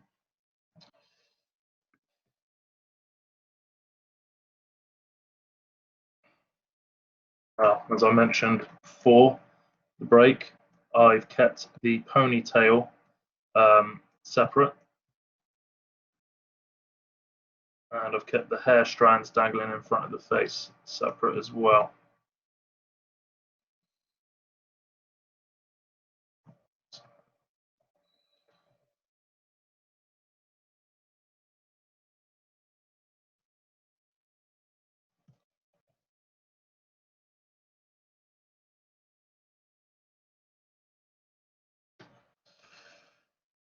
Okay. I'm going to go ahead and collapse that. We're going to start adding some bones. So, first and foremost, we are going to want to add the jawbone. So, we're going to do that by obviously having the head bone selected, and we're just going to go over to add bone. So this is a great thing about a cat rig. You can add your own custom bones whatever you want, and you can manipulate their shape using Edit Poly. So I'm just going to hit add bone. Now that has added a bone. You may be struggling to see it. Easiest way to find it, if you just click the drop down next to the head, you will see that you now have a bone underneath it. I'm just going to drag that out here so I can see what I'm dealing with. Okay, so this is effectively going to be the jawbone, and as you can see, that's where the pivot point of the bone is. Yeah. So I really need to take notice of that. I'm just going to rename it. Sure. Rename it here as well if I want. It doesn't overly matter. So I'm going to rotate it like so, and I'm going to make sure that that pivot point is going to where your jaw would open from, right in these corners here. That's where it's going to hinge open from. Yeah. So I'm just going to turn on wireframe there. I'm just going to drag that right in. Now, remember what Rob told you earlier. The extremities, i.e. the pivot point, where that bone is going to hinge from, all right? That is going to stay the same when you put Edit Poly on, all right? So, for example, it is no good me going on Edit Poly, doing this, and expecting it to all hinge from there, okay? That's no good, okay? I can edit the shape of it all around here, but I'm committing to this pivot point, yeah? If I want to change that pivot point is, I either have to change it in the hierarchy, or I have to just simply move the bone. To keep it nice and simple, I just move the bone. Okay, so, just like before, we're going to do a bit of shaping. Make the back of it nice and wide.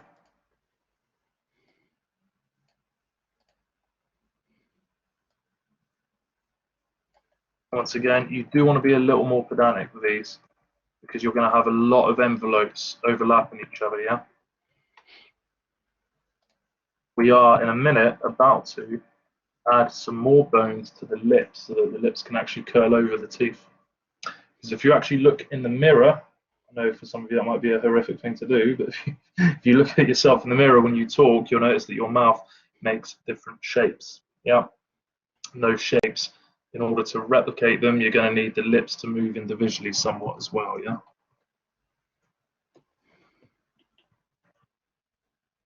Okay, that's not bad. I'm just going to insert another loop here.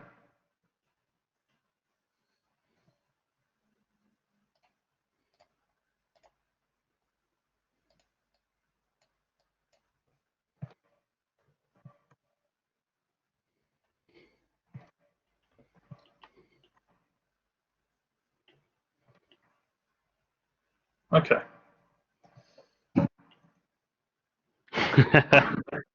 I never said such a thing, Cedar.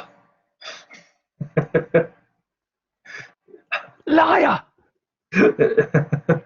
What's that Christina Aguilera song that's coming into my head now? I'm beautiful, no matter what they say.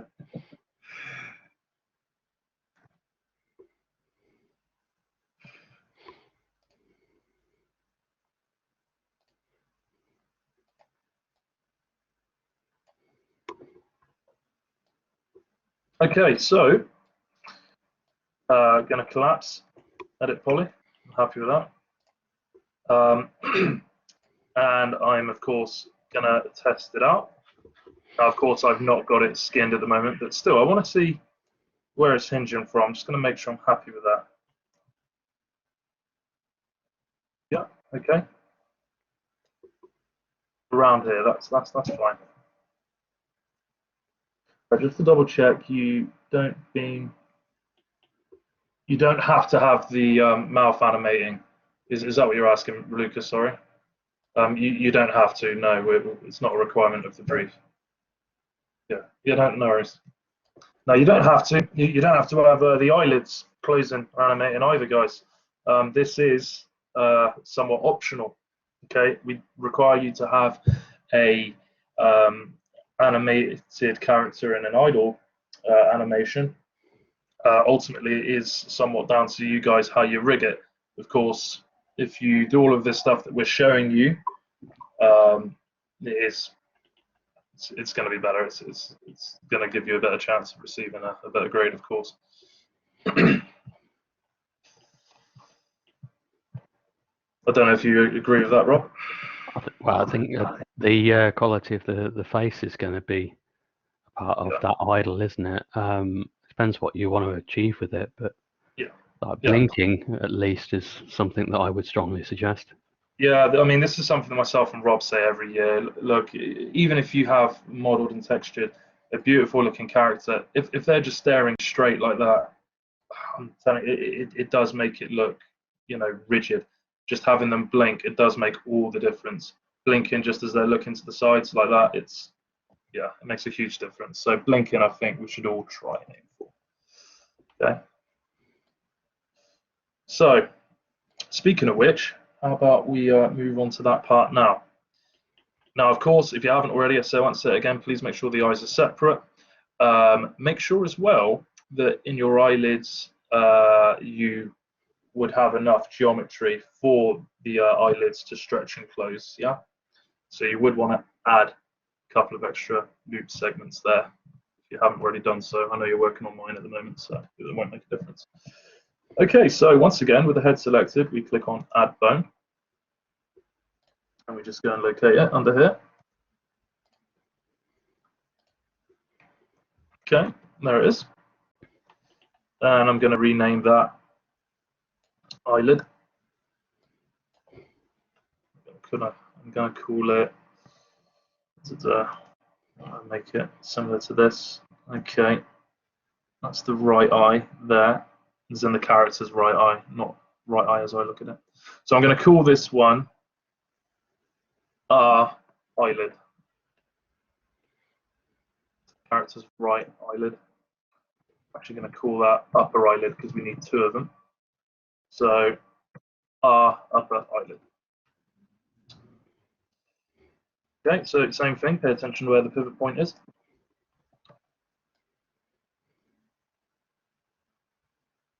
I'm just going to go to the left view here. Turn on my wireframe, have a look at where it's going to rotate from. And I want that to be smack bang on the corner of the eye. That's where I want. pivot point to go through when viewing it through this side. Just get that central, that pivot point there. Excellent. Shrink it down.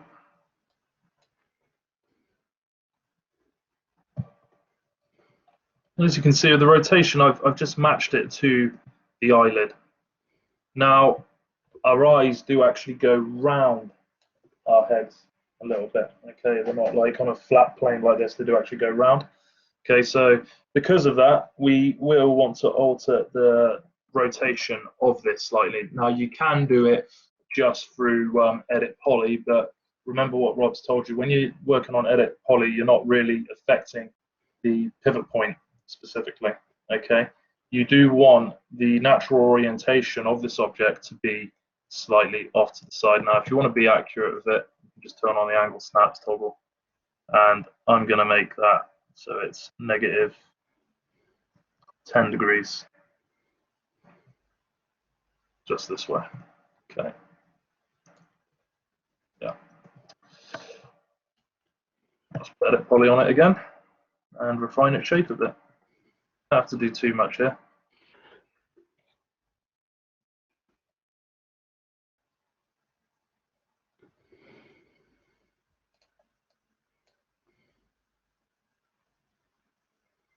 Everyone okay with this so far?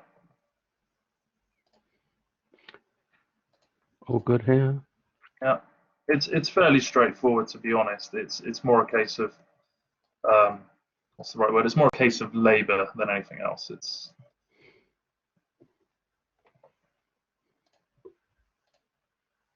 not anything too technically revolutionary to it.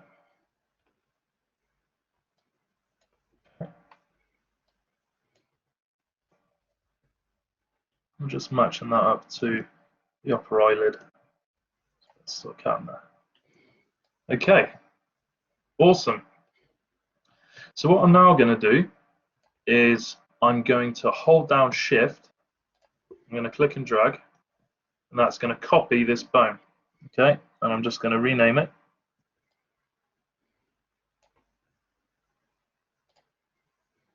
Lower eyelid.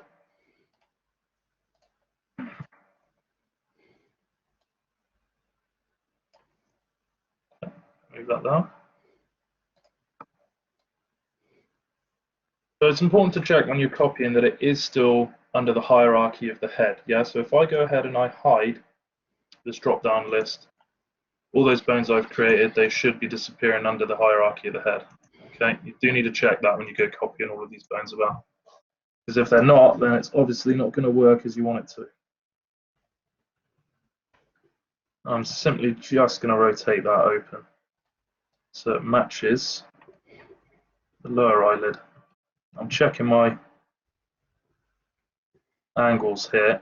That's not quite lining up, so I'm just going to rotate that a bit that way.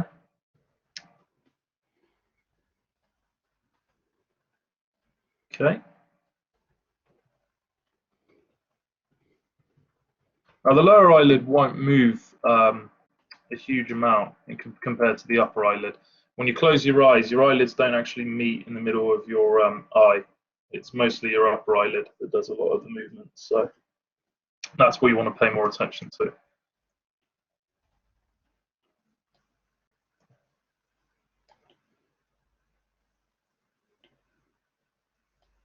I'm just checking how these would meet.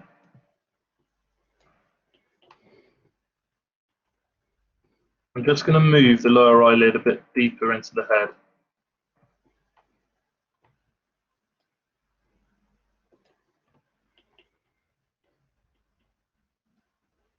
That's better.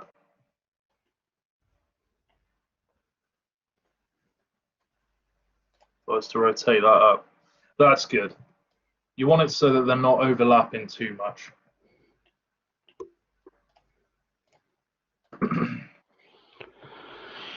Okay. So now what we're going to do is we're going to select both the upper eyelid and the lower eyelid, and you never guess what? We are going to click on mirror and we're going to make sure we've got copy selected. And we're going to move these over like so. We're going to go to the front viewport.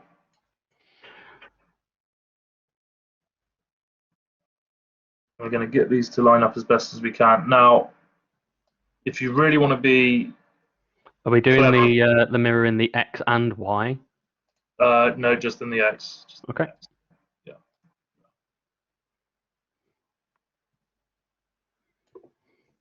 Okay. Now, you want to get these to line up as close as you can. You can do it by eye, no pun intended. You don't have to have it bang on accurate. The reason being is that you're working with central bones here. Okay, so they don't have to be 100% symmetrical to each other. If you did really want to do that, then you could collapse them and mess around with the pivot points. Honestly, I recommend you don't do that with bones. Okay, it can get very, very messy. Okay.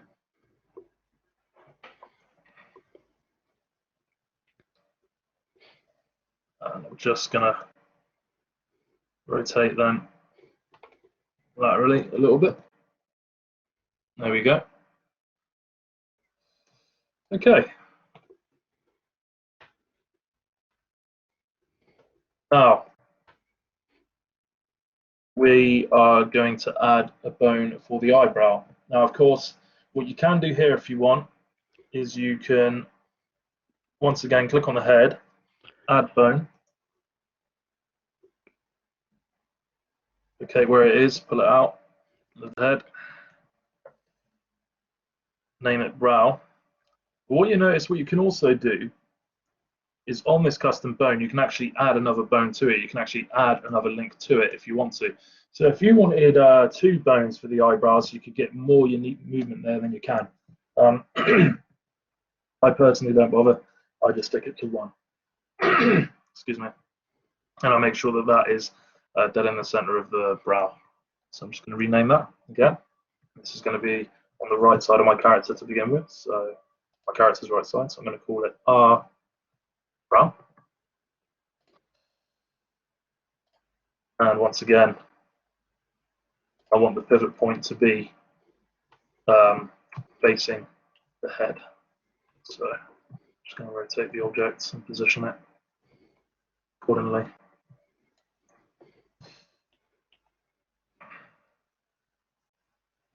Scale it a bit.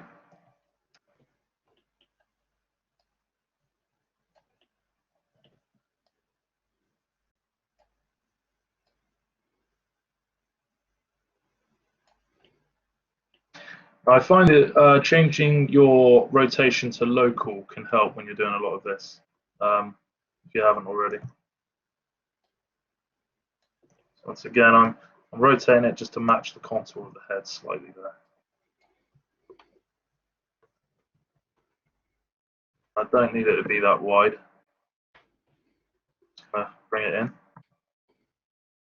Now, around here is where most of the brow movement happens. If you actually put your finger on the outer edge of your eyebrow like that, if you put a load of expressions, you notice that that won't move an incredible amount. Okay, it's here where most of the movement is. All right, so that's where we predominantly want to focus it. Just gonna start here.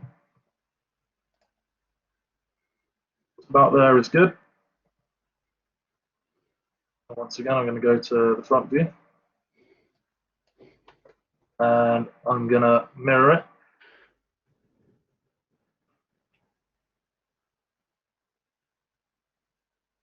And this time, I'm going to do it on the X and Y because we're only dealing with one object. No, I'm not. Excuse me. I'm not going to do that. I just realized why. I'm just going to do it on the X. So X-axis and copy. And then I'm going to rotate it the same amount to the outside like that. Okay. That's my front view.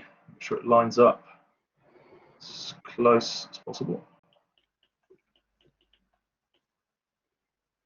Okay, that's fine.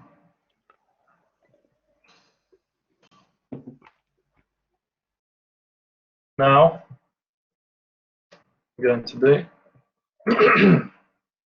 is I'm going to add in the nostrils, and once again, it's the same thing. So, creating that custom bone.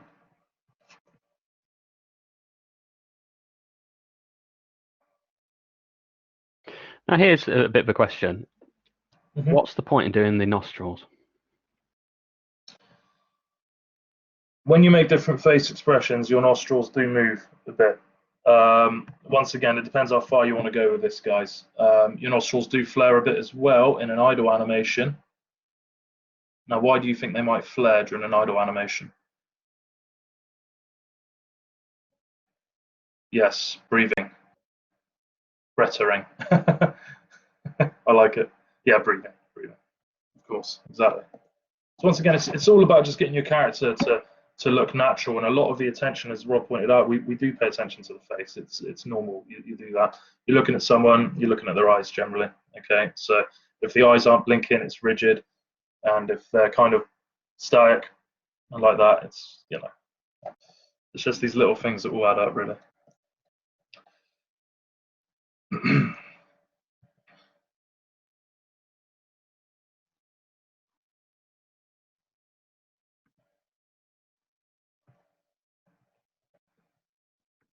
Okay.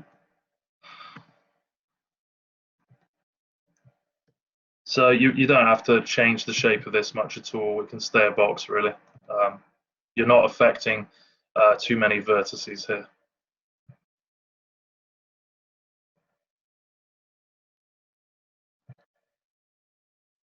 Okay. Good. And once again, I'm going to rename that. My character's right nostril, so I'll call it R nostril. Make sure I spelled that right. And I am going to mirror. I'm just going to drag this over here a bit. I'm lining it up by eye mostly, which is okay. Okay. And I'm going to call this L nostril. I'm going to make sure that all the bones on this side of my character have that naming convention. So it's going to be L brow. This is going to be L upper eyelid. It's not already. No, it's not.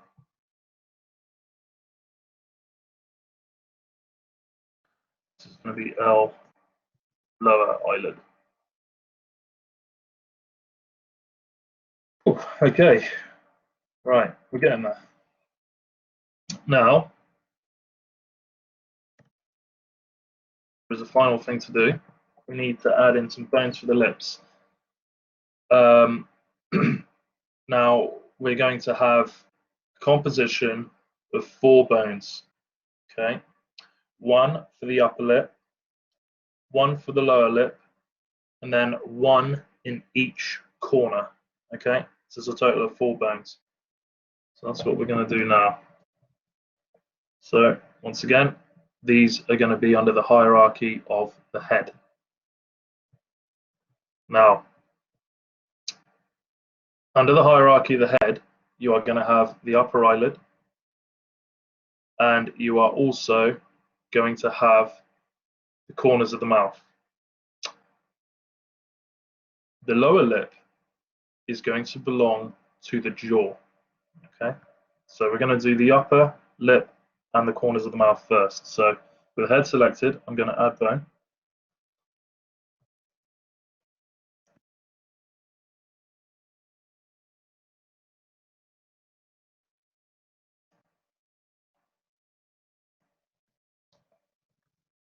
Lip.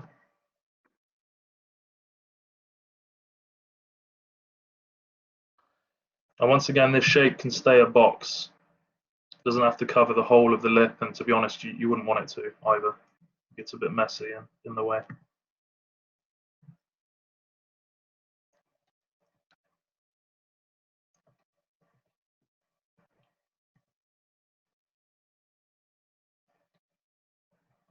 And I want it to cover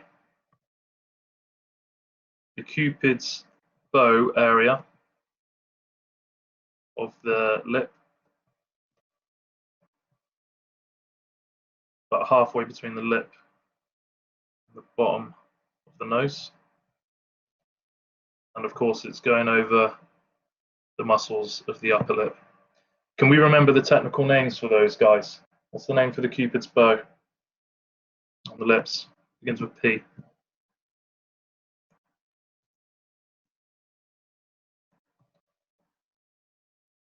Just as a little FYI. Doesn't matter too much, but learning the names helps a little. Philtrum, yeah, awesome. And what's the name of the muscles for the upper lips? Phil. That's a good way to remember it. You're moving Phil.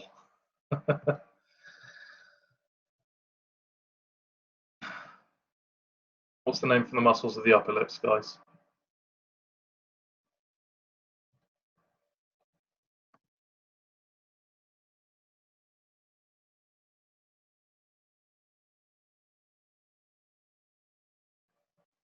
You've got one in the upper lip predominantly, and you've got two in the lower lip. It begins with T. You had a bit of a giggle in the first year when I told you what it was.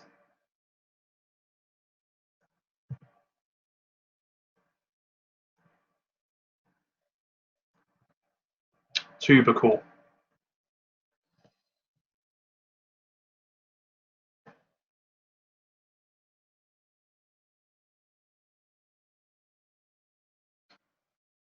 Okay, so I'm creating the character's right corner of the mouth here.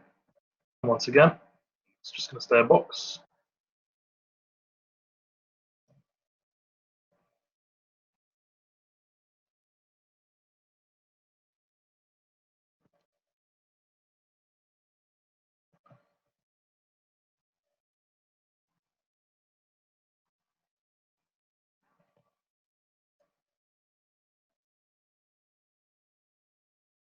We call that our corner. I'm going to the front viewport. I'm going to mirror it across.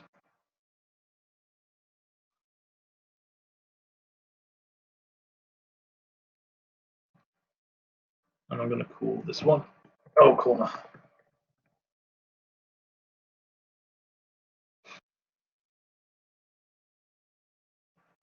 I'm going to add a bone to the lower jaw this time. Okay, now you'll notice that when you do this, it'll take on the characteristic of the bone before it. So when you're adding a bone onto a custom bone, it's going to duplicate effectively the shape that you've previously created.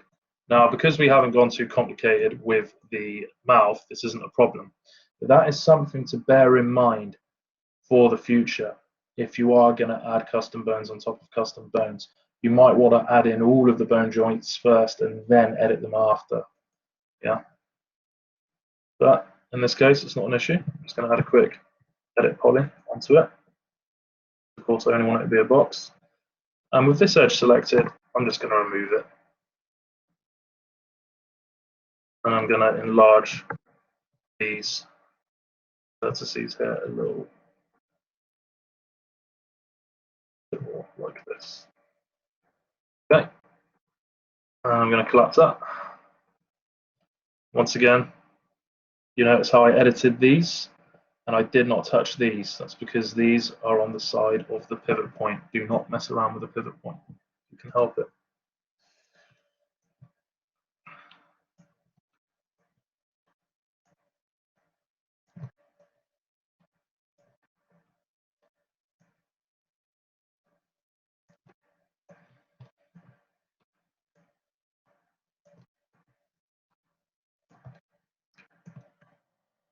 Line this up to that lower lip area.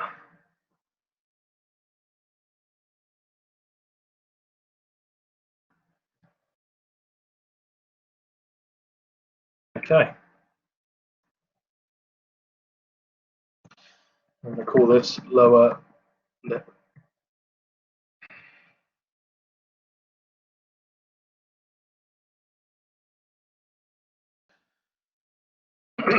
Now, we're getting close to being ready to put on our skin modifier. Now, you've got to be aware of what you're doing when you're about to do this. Okay? You should think about all of the bones that you want to add, preferably before you put on the skin modifier. Okay? So, those hair strands that I had there, that ponytail, I would want to go ahead and I would want to add in all of those. Okay. Now, I can do that with you guys, but I am conscious of time. We're at 20 to 3 already. And I would like us to actually get through some of the skinning of this facial rig to see how that works. I think that'd be a bit more beneficial to you guys. Make sure you rename your IK targets as well. Yes. Okay.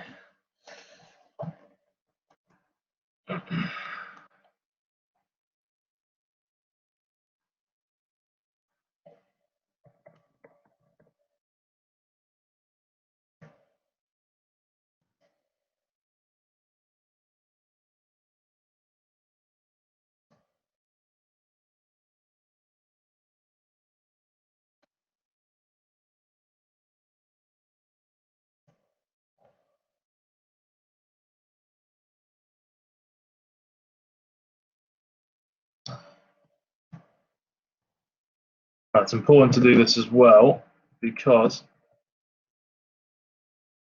when we go to add the skin modifier, we've got to add the bones. We want these names to be displayed as something we recognize.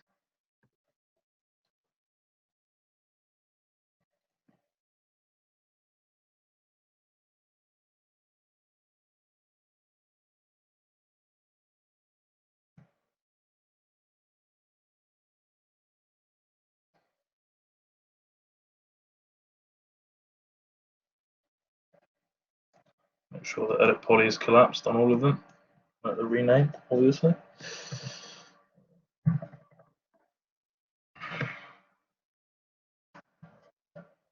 How's everyone doing so far? Are we up to scratch?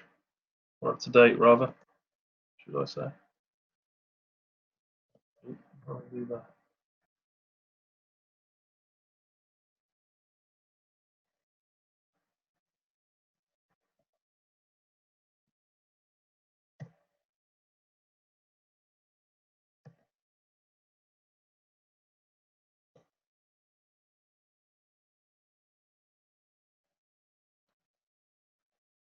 Dead silence.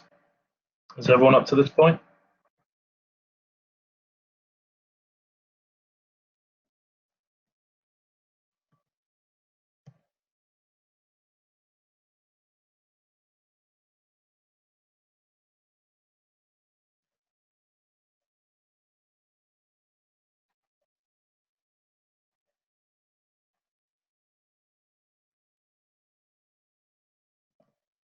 Is everyone alive? Barely.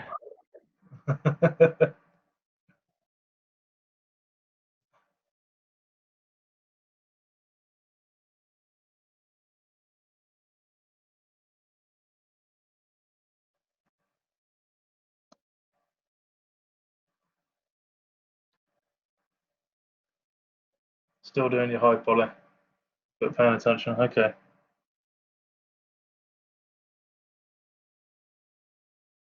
Nice. He's bullying you again, Max. Max is in my good books after yesterday. He gave me some very good news.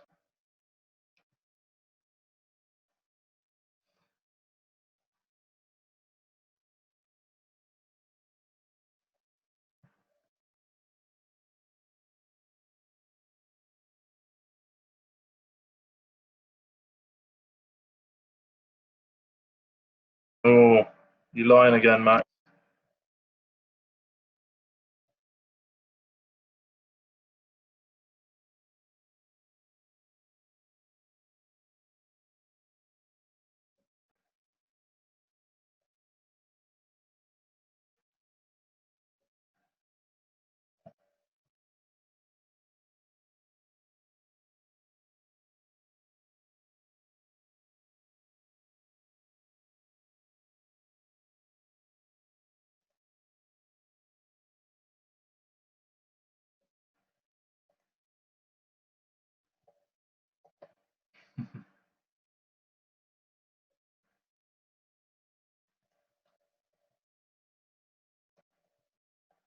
Indeed.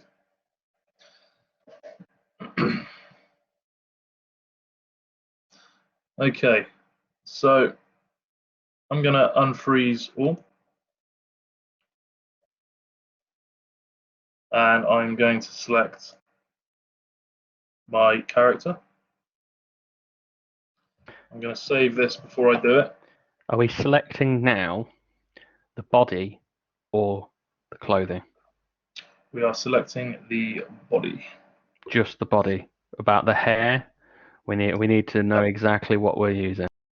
Yeah, so if we followed along from earlier, I'll get this out of the way. We are selecting the body without the eyes, without the hair strands falling in front of the face, and without the ponytail or any of the clothing. Okay, that's what we're going to have selected. Just going to save out a different version before we put on the skin modifier.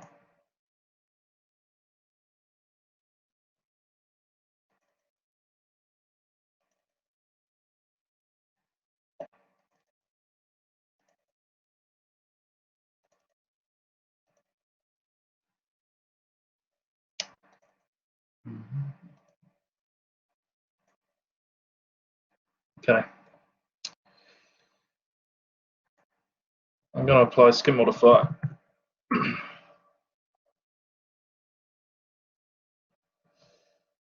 Now, the good thing about this is you can add in the bones bit by bit. Now, what I recommend we do is we do not get excited and add in all of those custom bones we created to begin with. We are going to add in the jaw, the head, and the upper neck. Okay, so I'm just going to check what the upper neck is called. Okay, neck 2, right.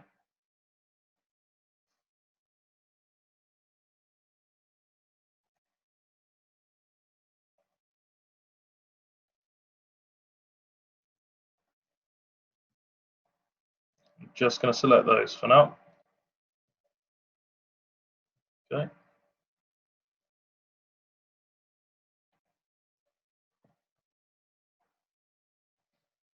And if I rotate that,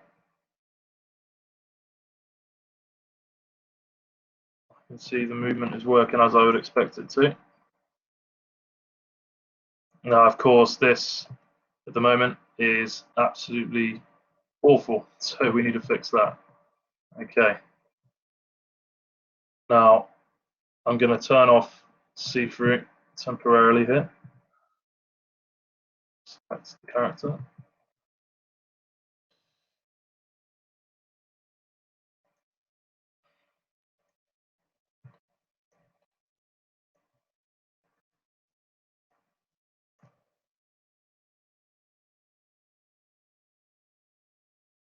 So you can see we're getting a lot of stretching going on there. We do not want. So we're going to go and sort out these envelopes. Okay. While I'm doing all of this, I am, for performance sake, going to take off my textures. I know you guys haven't got these on, so it's not going to affect you anyway.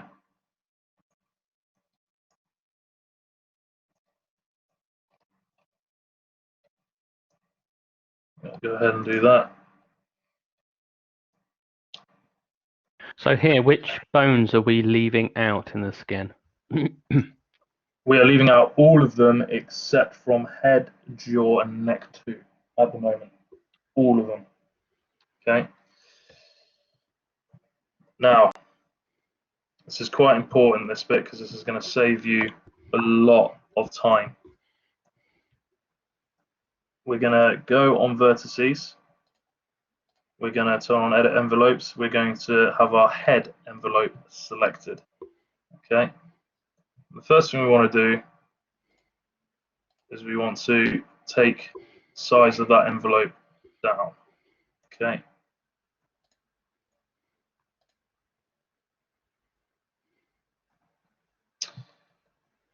Now, the reason why I've left this hair in is because it's not going to move much. The way I want it to move is the way it's just going to move with the head. Yeah, it's not really going to deform on its own. That's why I've left that as part of this mesh that's been affected by the skin. Okay, and you guys will need to think this way when you're making your own characters. Our mission now is to get this jaw moving, the lower lip, the teeth, and the tongue, but without moving the upper lip. Okay, so we're going to have to weight these vertices in such a way that promotes that. There's a number of ways we can do it. What I'm going to do is I'm going to click on one of the vertices of the nose. Once again, this is with the head envelope selected. I'm going to grow the selection outward, like so. And I've grown it so that it's got all of the vertices selected of the upper lip down to the corners here. Okay, so I've just clicked on ball of the nose. I'm just growing the selection like this.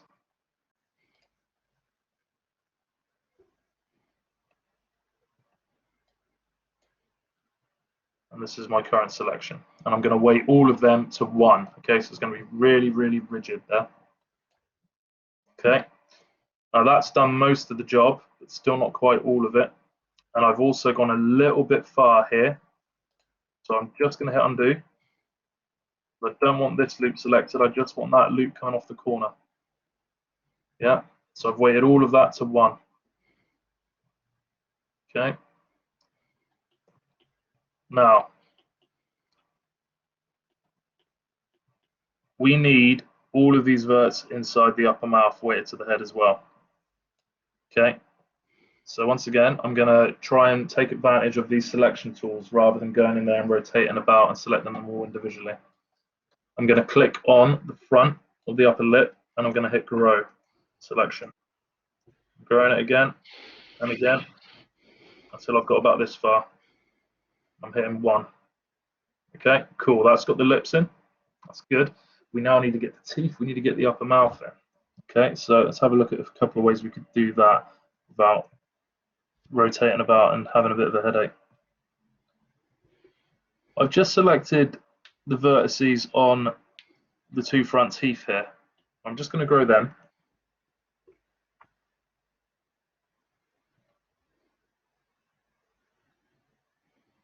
Pressing 1, I'm going to grow again.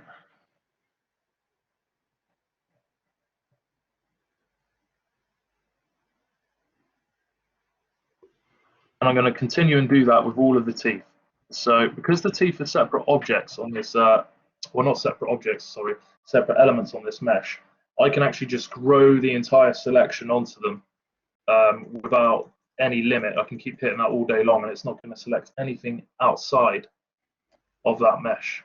Yeah, so I can just do that. I'm going to do that with all the teeth. Yeah, so this is really useful doing it that way.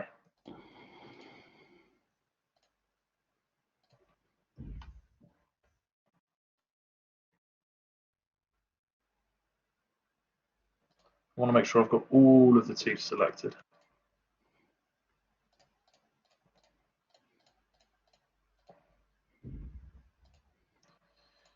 Now, some of you might be experiencing this viewport clipping. Don't forget to adjust that. Go to perspective, viewport clipping, move these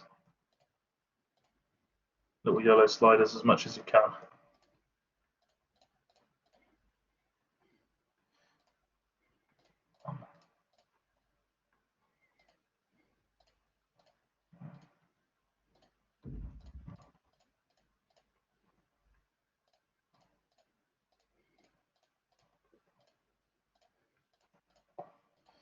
Now, some of you might be asking why we've done it this way. Why not apply all of the bones at once? Okay.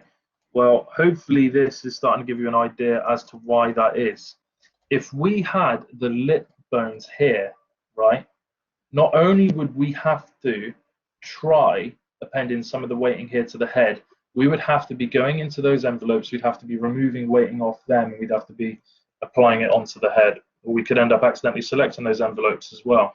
Okay, and it can be horrible doing it that way. By doing it this way, we are building kind of more evenly. We're slowly but surely building up the restriction of each vertex. So it's a cleaner way of doing it. Now, I've gone inside the mouth and I've selected some of the vertices on the roof of the mouth when I've hit and grow. I'm just going to enter one. I'm having a look at what I've got selected there. Now it's gone on and it's reached on a little bit too much to some of the vertices on the lower mouth. I don't want that. I just want to select the upper mouth.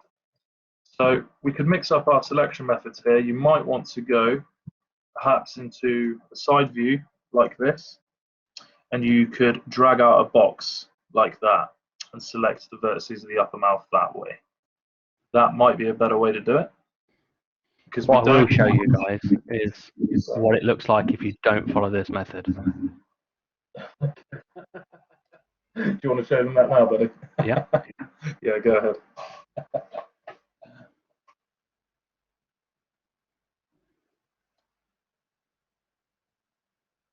Yeah, ouch. Imagine your teeth move like that. You wouldn't be able to eat anything.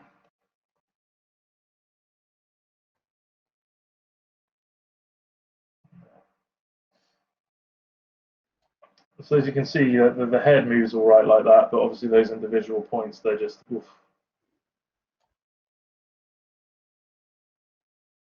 So it's all fixable. What Rob's got there, you go in and fix it all, but I'm telling you, it's going to be a headache. No pun intended again.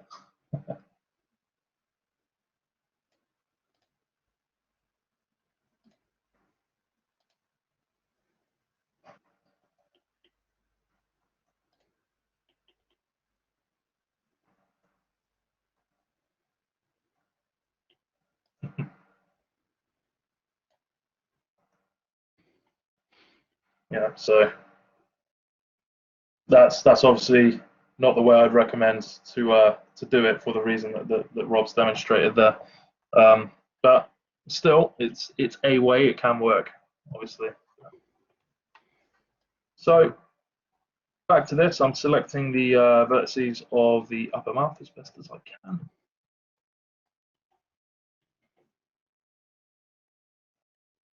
And I'm just growing them a little bit by bit there.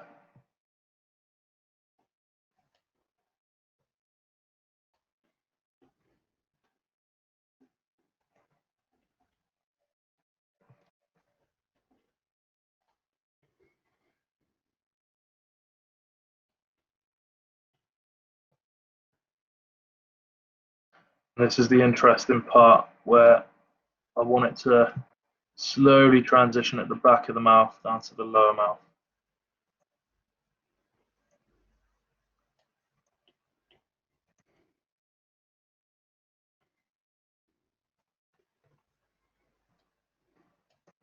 Okay.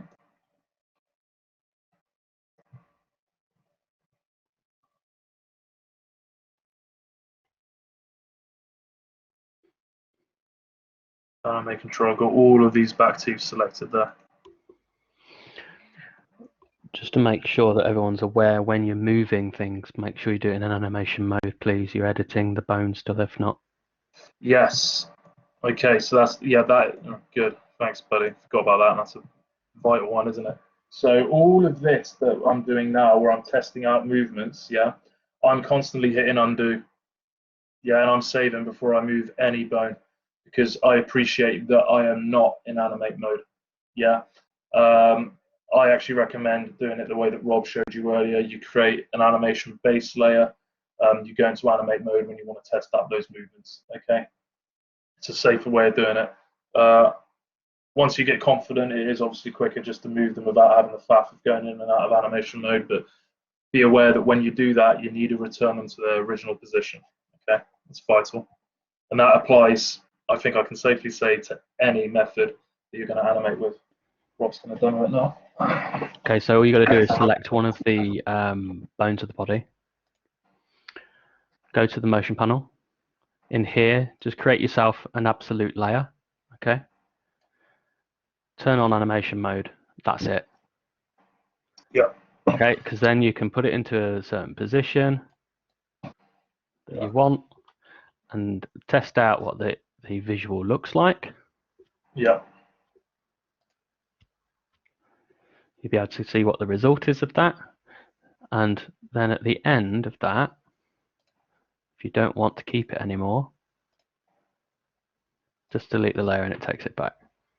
Yeah, for sure.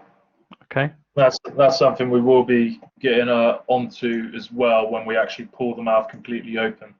And we will need to use that layer as well, because we'll need to move it into that open position where the lips are all stretched out, and we'll need to manipulate those vertices and envelopes when it's actually in that stretched out position rather than this one.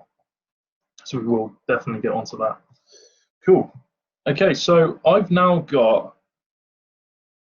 Oh, Siobhan's just said something. Something I've suggested is creating a test animation where you move everybody. Yeah, that's what quite a lot of people in industry do, and that's the final stage that I go through as well. I do that as well. Shall I actually just demonstrate what a range of motion animation looks like? Yeah, you can go ahead. Just so that you guys can test that out. Now, I've done a few in the past, and I always find the best ones test what the character does in its most extreme manner. Now, there's obviously a few things that you can do that are relatively standard within here, and one of them is a motion layer. Now, a motion layer, if we turn that on, we'll see down the bottom with the animation, it actually will put it into a basic walk cycle, and then we get to see what issues that our mesh is going to have in that basic walk cycle. So already you'll see there's some issue going on with the knee. Do you see that? Mm-hmm. So I know for a fact that I'm going to have to do some editing to that in order to get it to work properly, because my actual rotation is not correct. Now if we look at the other parts of it, let's turn off for a moment the bone objects. We can see both knees are bending backwards, so we need to do a little bit more on those. And we can see that pretty much everything else is quite nice, to be honest, apart from maybe the neck area. Can everybody see that? See how much it slides? Yeah, that's it. So you've got to sort of make the IK a little bit more relaxed. Yeah. So what I've got here at the moment, if I was to change that, let me just take it outside of the motion layer for a moment. What you will see is that when I've got on here an absolute layer and move the IK target, we don't get as much of that. However, because we did slight rotations, we may need to do some work here still, like we said earlier on, about maybe turning this back to FK to reset the IK targets. Okay, so what we would look for one of these range of motion animations is something that will go and put the leg at a 90-degree angle on each of the legs. Also, we'd be looking for a rotation in the arms to a static position, and auto or hyperextended as well. We're going to be looking then also for a movement in the back, slight bending of backwards, and all the way to the front as well to see what that's doing. We're also going to want to see a twist, and also from the neck as well. If we've got it for the hair, we're going to want to see the same as well in those motions to see what's going on. In the feet, we're going to want to see the extent of the rotation from the ankle, and also potentially from the feet as well. So what we're doing here is trying to hyperextend,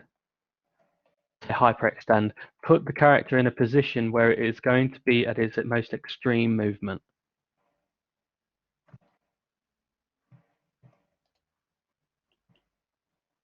Awesome. Cheers, dude. And that's something that, you know, in industry we would have several pre-made versions of that for different characters as well. It wouldn't just be bipedal, would it, Rob? We'd have ones pre-made for quadrupedal characters as well. And you know, obviously, the cat rig system in Max has that anyway. You can apply a load of custom, not custom, sorry, pre-made animations to your customized rig to test it out. Cool. Okay, so I've gone ahead and I've created that absolute layer, and I've gone outside of setup mode. I've gone into animation mode. So if I toggle between those two, I can now see this movement. Now, I've achieved what I wanted to achieve there. Okay, these teeth, this upper lip, are not moving with the lower jaw. Okay, now, in truth, your upper lip will move a tiny amount with the lower jaw, a tiny amount. But guys, we need to walk before we can run. Okay, when you're animating a face like this, you've got to get the main moving parts restricted as necessary first. Otherwise, you are going to have an absolute nightmare. Okay. Now there are a couple of things we need to sort out. Obviously, we've got some stretching going on here, so we need to ease out the weighting between these verts on the cheek. Okay. But I am noticing something else. I'm looking up here on the eyes. Yeah. Now, when that jaw moves, look what's happening. These eyelids moving down with it. So that means this jaw has got some weighting effect up here that I do not want. So I'm going to go and delete my absolute layer there. And I'm going to click back on the mesh. And I'm going to go back into my envelopes. And I'm going to see what is going down. Okay, so I'm going to click on the jaw. Oh, and that's obvious enough, isn't it? Okay, so I do not want that jaw there affecting any of this. So I'm just going to go to my left view. And I'm just going to drag a box over all of that. I'm going to go to my weight tool. And I'm going to set that to 0, which is basically saying, no, you may not affect any of them. You do not have my permission. It's much better to press 0 anyway than what it is to try and assign it to another bone, because Max will sort it out automatically, and that goes with any part of the body. If you've got stretching on the insides of the legs, for example, 0 them out so that it goes to the nearest bone apart from the one that you've got selected. Same with the arm. Anywhere on the body, you'll get a much better result if you 0 things out rather than trying to assign them to other bones. Yeah, 100%. You know, and I've learned that the hard way so many times. So when I was when I was at uni, it's another reason why I 100% weight a vertex to a bone. Okay, so the way I work when I'm rigging, and I know everyone does it a bit of a different way, I always go 0 or 100. Okay, to begin with, I say, right, look, you're either 100% weighted to this bone or you're not. There is no area in between. To begin with, that's what I operate on. I get everything working cleanly so that it's not messing up. I mirror it across. Then when I want to get some of those tighter, nicer deformations around joints, that's when I start playing around with the weights, make it a bit more 50% one bone, 50% another, or 60% one bone, 40% another, etc. I don't know if you'd agree with that approach, Rob, but I know I've seen you do it a little differently. I don't. But it's up to you, mate, the way in which you rig. I actually like to try and get the editing of the bones to be as close to what I can get, and then from there I will make the small adjustments by removing influence of others and not actually touch any assigning until I've gone through all the bones, making sure that the others that I don't want it to be influenced by are turned off. Yeah, fair enough. Yeah, so different ways of doing it, guys. You know, and neither is you have to do it that way. But you know, there are benefits and cons to either way. That's the important. What I've found is that the route that I take is a lot easier for someone that doesn't know what they're doing yet. Don't know what necessarily that you're assigning the geometry to. I think that in order to be able to understand, first of all, what you're working with, it's much easier to remove than what it is to add. When you get to a point of where you're comfortable with assigning your own weights, that is when I would look at doing what Lewis's method is. Yeah. See, for me, it's kind of I know it's a bit weird. It's kind of the inverse of what you're talking about there, because I find I'm working with less bones, so I find it's easier to wrap my head around to begin with, and I don't get envelopes as confused. Whereas when I throw more in there, I'm like, whoa, what's going on? But yeah, I get it. I get both views there. So as you can see, I'm slowly but surely starting to adjust the cheek verts there, so I'm getting some influence from this jaw moving down up here, which is nice. I'm gonna continue that a bit now.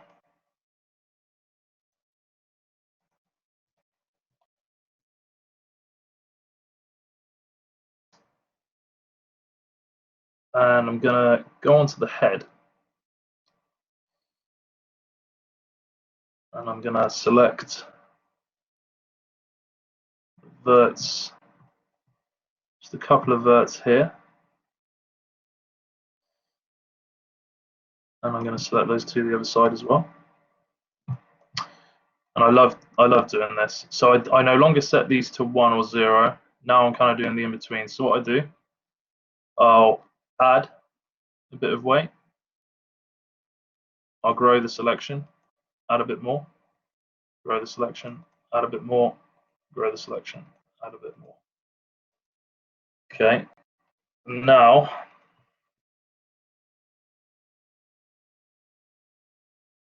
slowly but surely, it's getting there. I want to see these edges come a bit closer together.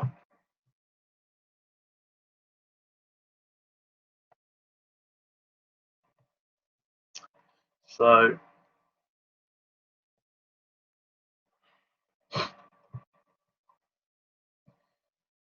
currently got the head selected.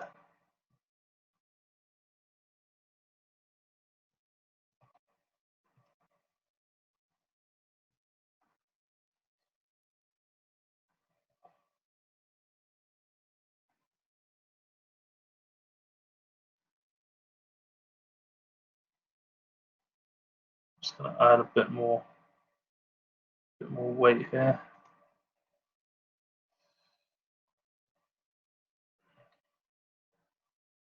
I'm trying to stay away from the lips too much, because the lips do kind of have their own influence on the corners here. All right. Now in a minute, I will move on to doing the eyelids. Now, of course, you will want to get this looking absolutely fantastic. I don't advise staying in one area for too long. Try to move on fairly sharpish. I personally think you're never going to get it perfect. Just get it as good as you can. Exactly. Fully agree with you on that one, buddy.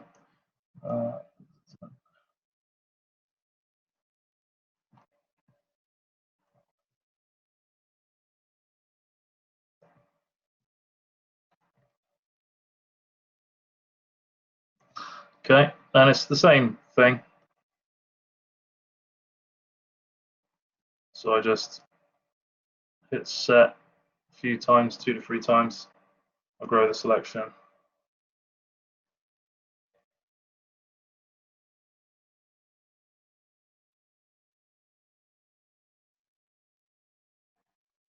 Shrink it back down, add maybe another one, just build up that strength. Okay.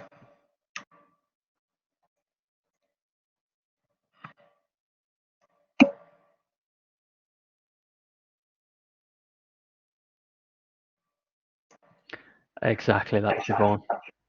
Sometimes with information is because of topology and no poking the way to make it right. Yeah, that's true. That's very true, which is another reason why we were so pedantic about topology.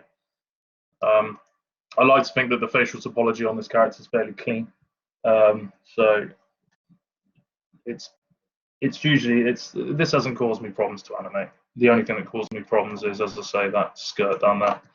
What I will say is that we do try damn hard to get some good examples for you guys for that sort of thing, and this is where all that work pays off.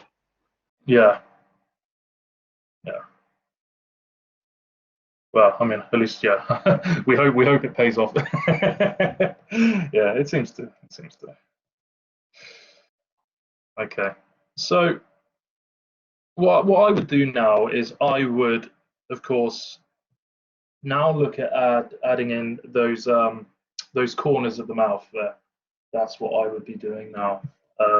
So I can go ahead and I can locate them, and I'll just I'll have a brief look at that, and then I'll get to the eyelids because I am conscious of time and I do want to show you guys everything that was promised.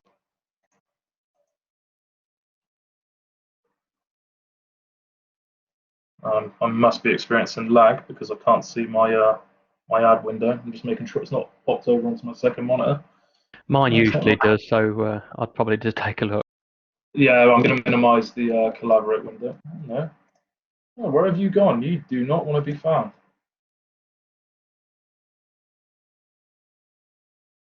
Huh.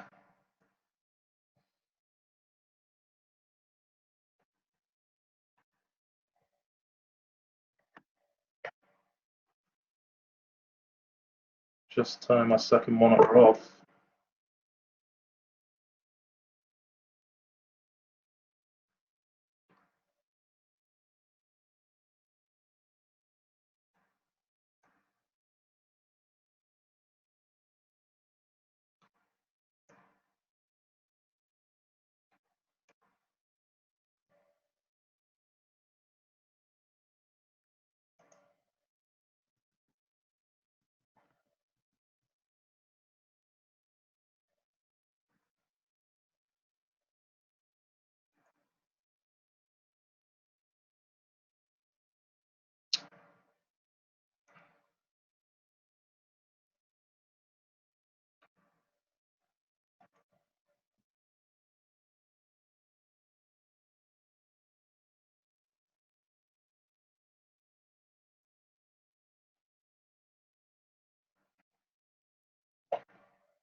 We'll just give Lewis a moment to come back into the session. He must have closed it to try and reopen it all again. So just bearing in mind what we've gone through so far, is there any questions from you guys on what we've covered?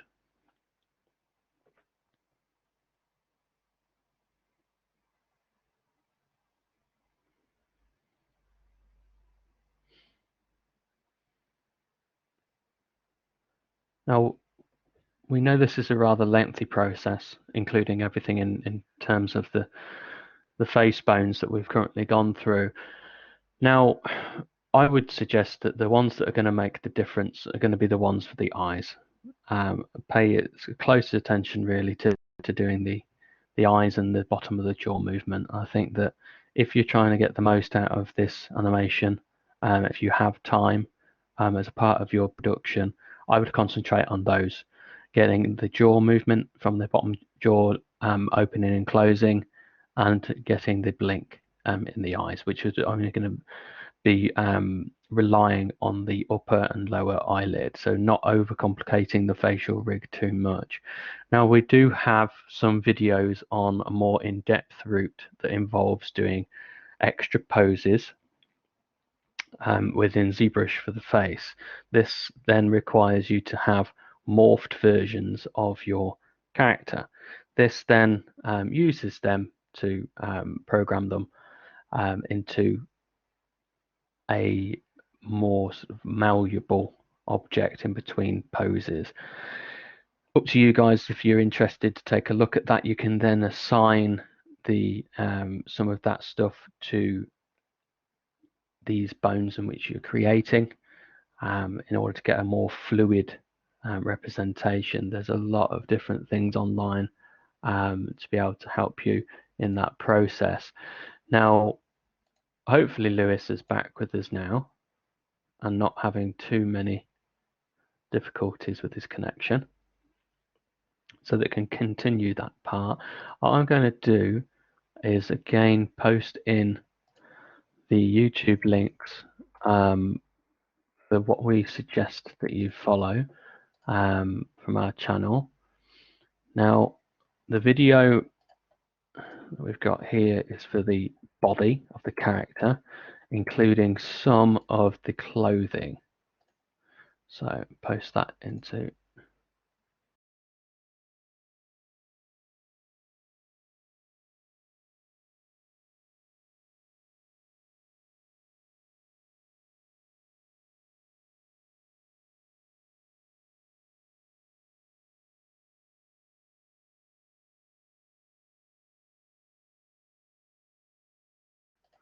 I don't know what happened then. It kicked me out as well. I've got the link there for the 40k character rig from earlier on. A little bit of a quicker route than what we were taking throughout the whole of the session. Obviously, this morning we were taking a look at identifying each individual parts and sort of going in a little bit more depth. But that one will take you through the route in its most simplest format that we were looking at this morning.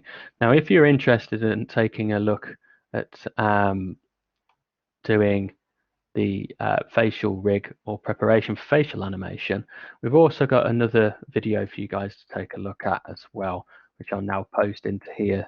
Now, that's a lot more in depth than what you will be doing currently, but not in the skinning process, in a different process altogether, to be able to create voiceovers for your characters, and it's a little bit more fluid in its motion. So there's two different things for you to be able to take a look at throughout the time that you have remaining. Now, obviously Lewis seems as if he's been struggling to get back on, so I'm going to see if he's able to join us again and then get back to you in a moment. So I'm going to pause recording for the session for a moment. Okay, so for those of you that are being very patient and still tuning in on this, I'm now adding in those extra bones that I added earlier.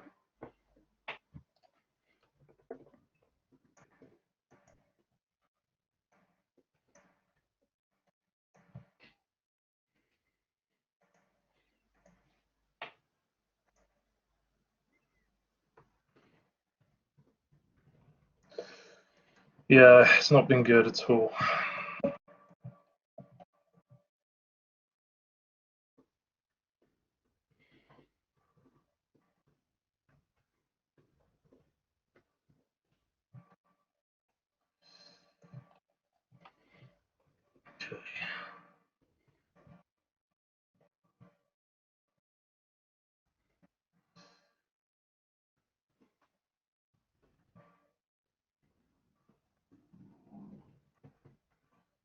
So now what I'm going to do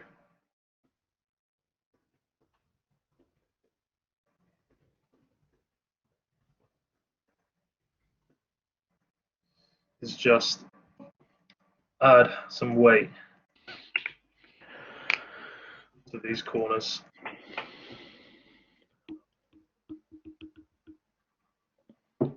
Also in the way that Rob has shown you before, you'd be a bit more used to, potentially.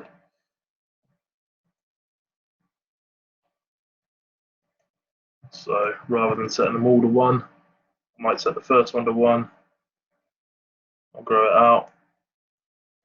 and set the weight bit by bit, like that.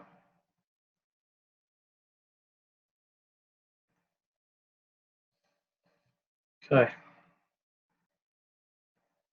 Now,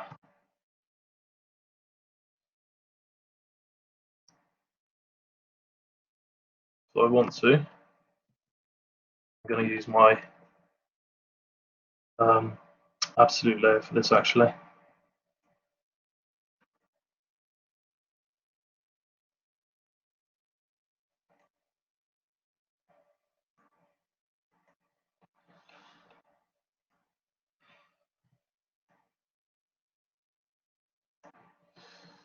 Now I can move these around and see how they affect the corners of the lips. So I can get different expressions that way.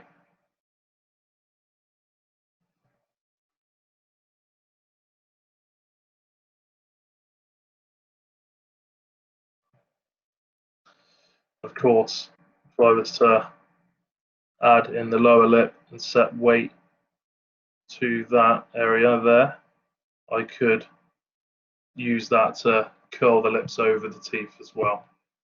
Yeah. So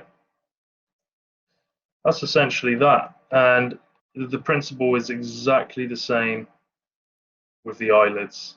Yeah. So I can go ahead and demo that. I know that you guys want to see how clothing works as well. I'm a bit concerned about how much time we've already spent.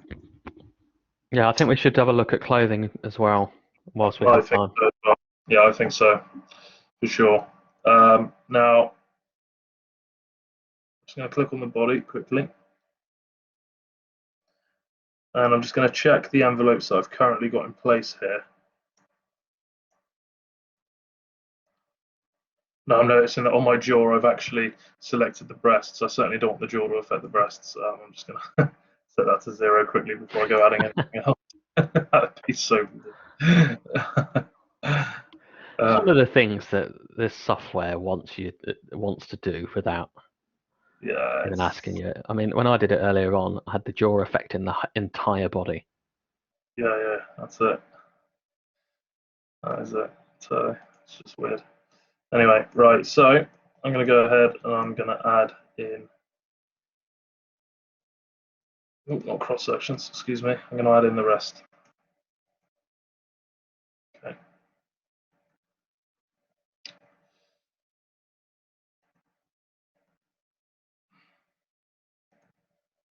Now, I don't want you being added in.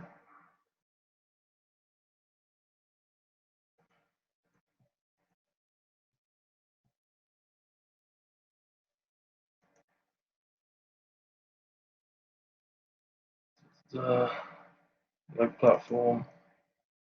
Right. Oh, I certainly don't want the eyes being added in either. That'd be disastrous. Okay. Cool. Now, I'm going to hide the bones temporarily.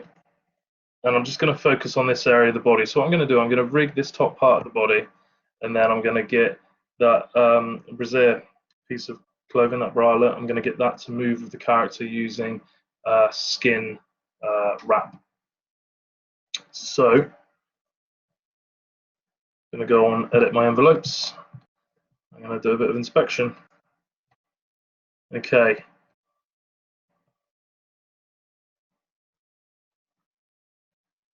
Around this area.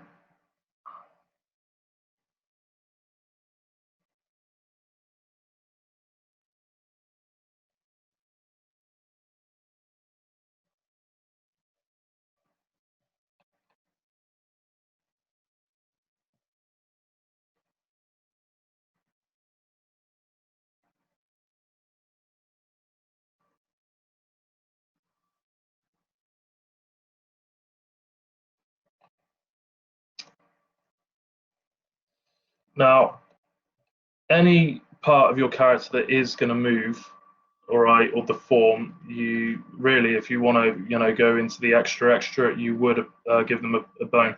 So the breasts on this character, on the finished rig that I showed you guys earlier, I did actually add bones for the breasts as well. Okay, now you can do that for muscles on the character as well if you want to. If you want the bones to deform in certain movements, you can. That is a bit extra, okay, and you're probably not going to use that on this assignment, so I'm not going to go through showing you guys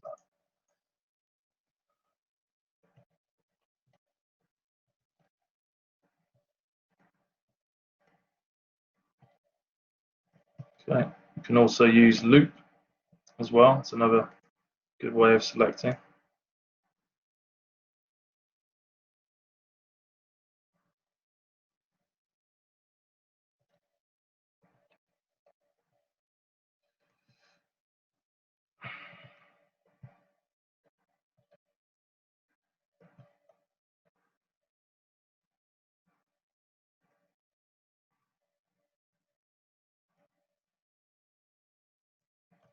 Okay, I'm just going to see how this area deforms. So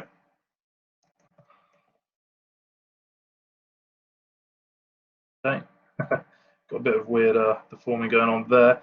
This top part here is what I want really. So I need to sort this out here. Now, I think Rob may have already. No, you didn't show them it actually. I think you did it in the video though. So you can add gizmos to each of these bones, which can be a great help if you don't want to constantly keep going back and hiding geometry and selecting the bones. You can add a little gizmo to them. So with this this part of the ribs here, and I need to change the name of that.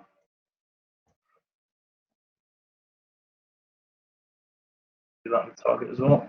That.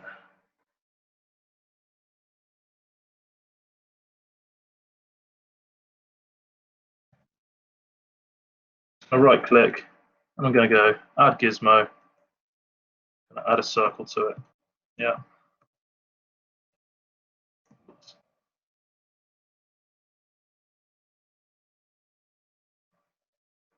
Yeah, I forgot to actually say that. Yeah. Oh, I'm being silly. Sorry. And you can change the radius of the circle here. You can change the color of it as well if you want to make it stand out. If your eyesight's a little bit off, like mine is. So there you go. So for all intents and purposes, that circle there is now the bone. So if I want to, I can just hide the bones. I've got this to select instead now. And let me tell you, you really want to be doing that with the facial rig at 100%. It's a nightmare if you don't. Oh. Yeah, look at that. Oh, that's like something out of Saw, that is. I haven't seen that film for a while. First one, that is. Don't bother with the others. It was bloody awful. But yeah. Anyway. So, I'm going to sort this out, and then hopefully can get on to showing you skin wrap.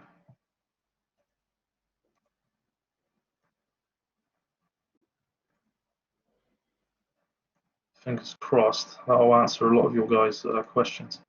So, I mean, once again, me and Rob differ a little bit when it comes to rigging, but the principles are mostly the same.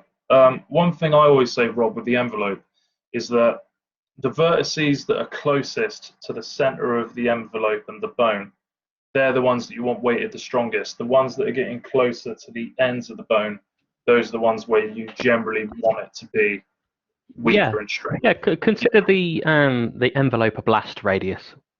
Anything inside the inner capsule is likely to have a lot more weight or influence applied to it. So it's going to be red or orange or yellow. Anything in the fall-off area, so outside of the main the smaller capsule to the bigger capsule, is that fall-off area, which is going to likely go from yellow to grey and be non-affected or influenced. I know that Lewis looks at doing it slightly differently with applying 100 amounts to the region. I personally don't like doing that because I like to have a natural transition between bones. which Yeah. it does allow you to get if you've done a good enough job with placing and editing the bones. Yeah. So my So I mean, personal just point of view is just yeah. use envelopes at your peril, really. I think that they should be in a good position if you positioned your bones correctly and you've edited the bones Yeah. to a certain degree well. Yeah, I agree with that 100%. And you know, just to elaborate, the way I do it, I don't keep everything weighted 100. That's temporary. I do that to avoid any of this kind of stuff that you're seeing now happening. So I know for sure that every vertex is weighted to each bone 100, and then where I'm seeing it stretched, that's when I go in and I start doing what I'm doing now. I'm fast tracking it a bit now because I want to get on to showing you guys skin wrap. Okay.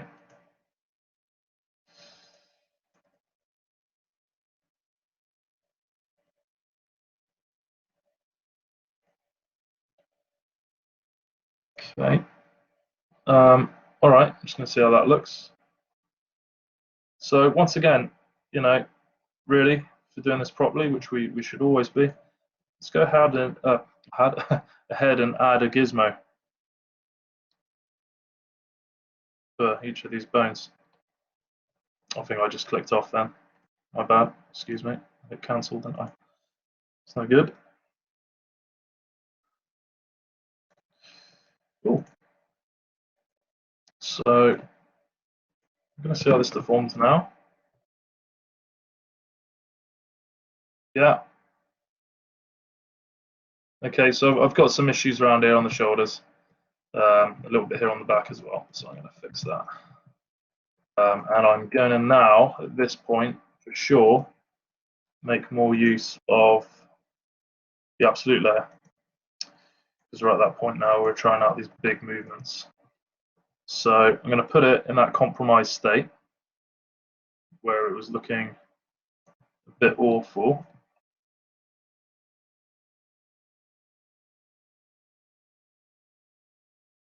I'm just going to double check. Yeah, okay.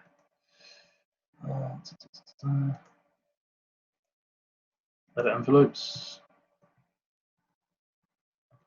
Okay.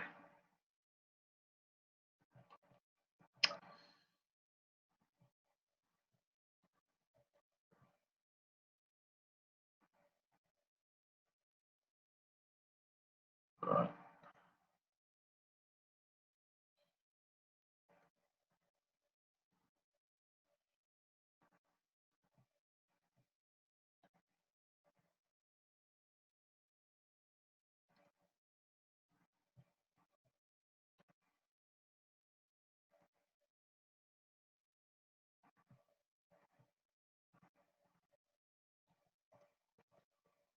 Okay. Ah, right. I want that. Go away.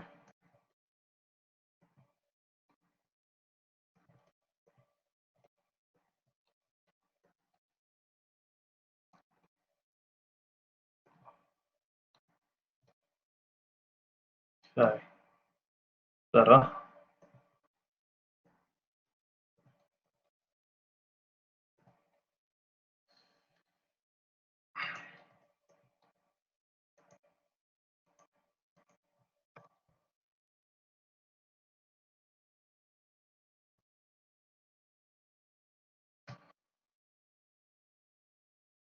This I'd still need a fix there.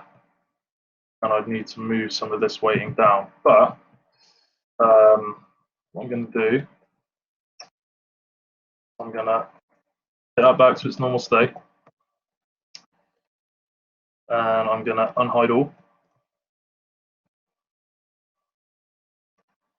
Save it. If you don't even want to see these shapes, these little gizmos, you can hide them as well. You just hit shapes. And that'll take them away. Okay. Now, what we need to do is we need to get some of this tight clothing moving with our character. So these gauntlets, bra, and boots All of these are completely tight clothing. They don't really have any huge dangly parts off them, yeah? So I can purely just use skin wrap for these. So what I'm going to do, I'm going to go to the modify panel. I'm going to go to skin wrap. There it is. And under parameters, literally all you need to do is add your character body. Now I have saved and I'm praying that it doesn't crash. What's going to happen is it's going to take on the weighting of the mesh underneath. Yeah. So you don't have to actually rig it again. Once you've rigged that naked mesh underneath, it's going to take on all of those vertice weightings. So now, there I say it. If I go ahead, I can see it, just feel the apprehension. yeah. Well, no, as I say, it's pretty flawless. I've not had it cake on me, and there you go. It has worked. The deforming you're seeing in the arms, that's because I've not actually rigged the arms properly yet. But as you can see, the bralette and those gauntlets, they're working absolutely perfectly. Okay. Now, this could be done for some parts of the hair as well, if you want the hair to just follow the neck. But the beautiful thing about this, right, is that with skin wrap, you can still put a skin modifier on top of it, and you can still add bones to it. So for something like Ryan's character's overcoat, what I would suggest doing would be to add skin wrap to it first. And we want all of the elements around the sleeves and the waist to be nice and tight. But then as we get down to these parts that are dangling off, as we go down the legs, we'd add custom bones to that. Okay, and if you keep that coat a separate mesh, it's a lot easier to add custom bones to it that are separate to the cat rig. Okay, I heard a few pings there. Would this work for the other side? Oh yeah, you've already answered. Yeah, exactly. So yeah, that's essentially everything that I wanted to show. Now, it'll take quite a while to show you this in its entirety. So I will pull back open what I had, and I'll show you the modifier panel so you can at least get an appreciation for it. And I'll show you the bones and the shapes. Okay, so as you can see, here are all the little gizmo shapes I've got here. And I've done this in such a way that it can follow the constraints of these thighs. Now, I didn't go and move each one of these in every single individual frame. I relied mostly on skin wrap first. Okay, so as you can see, I've got skin wrap there, which has taken on the weighting of the legs, and then I've put a skin modifier on top of it and added in these bones for further adjustments. Okay, so it's a really useful tool to go ahead and refine certain parts. Now, I also went ahead and did the same thing on those hair strands. I wanted these hair strands to move during this walk animation. So as you can see, I've got some subtle movements there.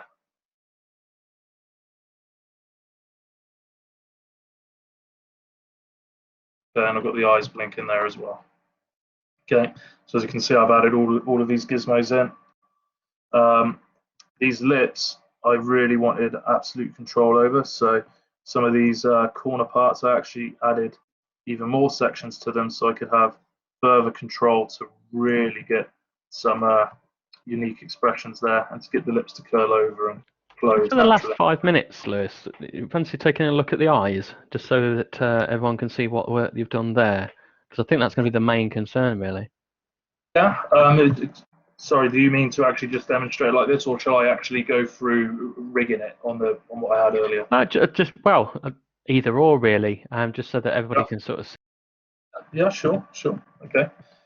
Guys, let me know what you want me to show you. I appreciate we've only got like literally 9 minutes left, but to be honest, the way I did the eyes is exactly the same as what I showed you on the lips. I made sure that I had the upper eyelid weighted to 100 first, and that nothing else has been affected by it. When I pulled it down, yes, I was getting some stretch in, but I went ahead and leveled that out. Now with eyelids, right, unless you're going to have your character like asleep, they're not going to be closed for long anyway, and you're viewing it at a distance. When people blink, it's quite fast. Okay, now I've just gone ahead and pulled that mouth open, so I'm just going to turn it to its actual state that it was a second ago. Excuse me.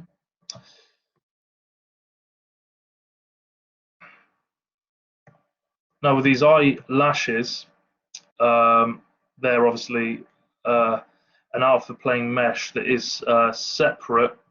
It's a separate element. I have attached it via edit geometry, but it's not welded to this face. Okay. But once again, as you can appreciate, the upper eyelashes are weighted 100% to the upper eyelid bone. Okay.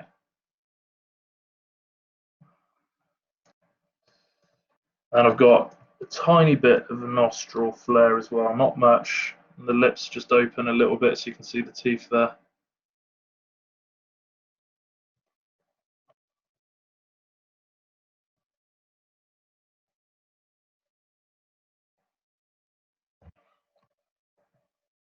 And of course, you've got a tiny bit of movement in the ponytail as well. That could be improved, to be honest. That is a little rigid. But the rig works. And the same with these tails on the back here. This I have done pretty much exactly the way Rob was showing you guys earlier. All I've done is added gizmos. So if I just hide the shapes and I turn on the bones, so you can see what the rig looks like. This is what I'm dealing with. Okay. One final thing I will say, and I know you guys are taking in a lot today, but you don't have to make every single part of this rig completely attached to the cat rig. Okay. If you've got elements of your character that are a completely separate mesh, there's no reason why you can't manually create custom bones like we did for the sea bass back in turn 1, and then just simply link it to the pelvis in the hierarchy. You can do that.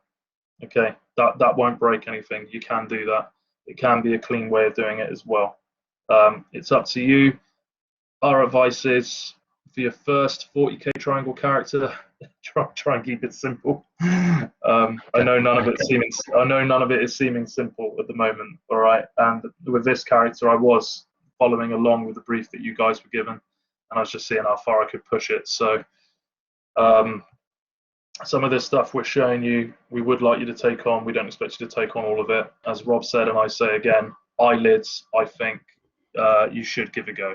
Please bear in mind that this is through a long period of Lewis pushing the boundaries of what he wanted to do with his character, and this is through a lot of questions being asked of what can character animation toolkit do, what can I add to it, how can we both make this better.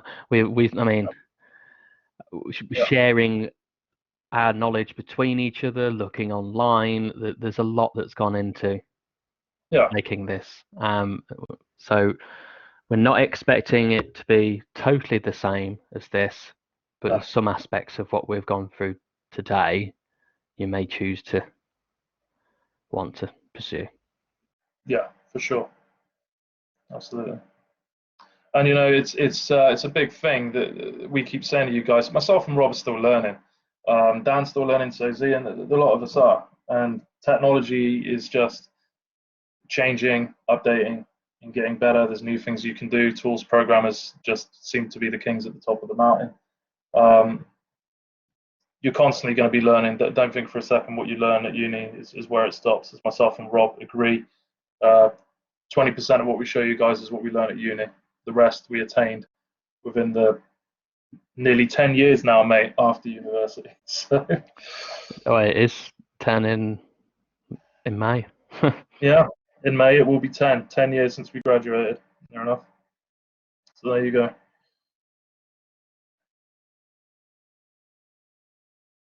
All right, guys. I mean, that's pretty much it for today's session. leave it open for some questions if you guys have any. Stop sharing.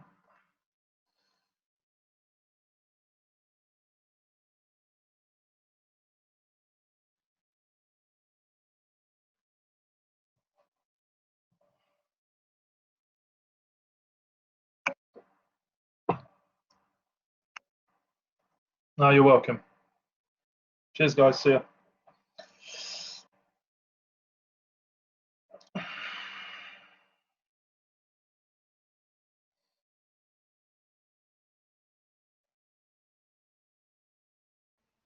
Yeah, have a nice have a nice Easter, guys. The first session we get back, we'll likely take a look at animating a little bit of the character in the idle position, and yeah, be quite bespoke when we get back, can't we? So have a good little break, and if you can't have a good break, have a productive break. Yeah. And we'll catch you in the near future. Please do make sure that you contact us if you're having any issues or want to have a chat about any of your academic work, and get in contact with us if you need our signatures for applying for mitigating circumstances. So Yeah. Okay, guys. Cheers. see you later, guys.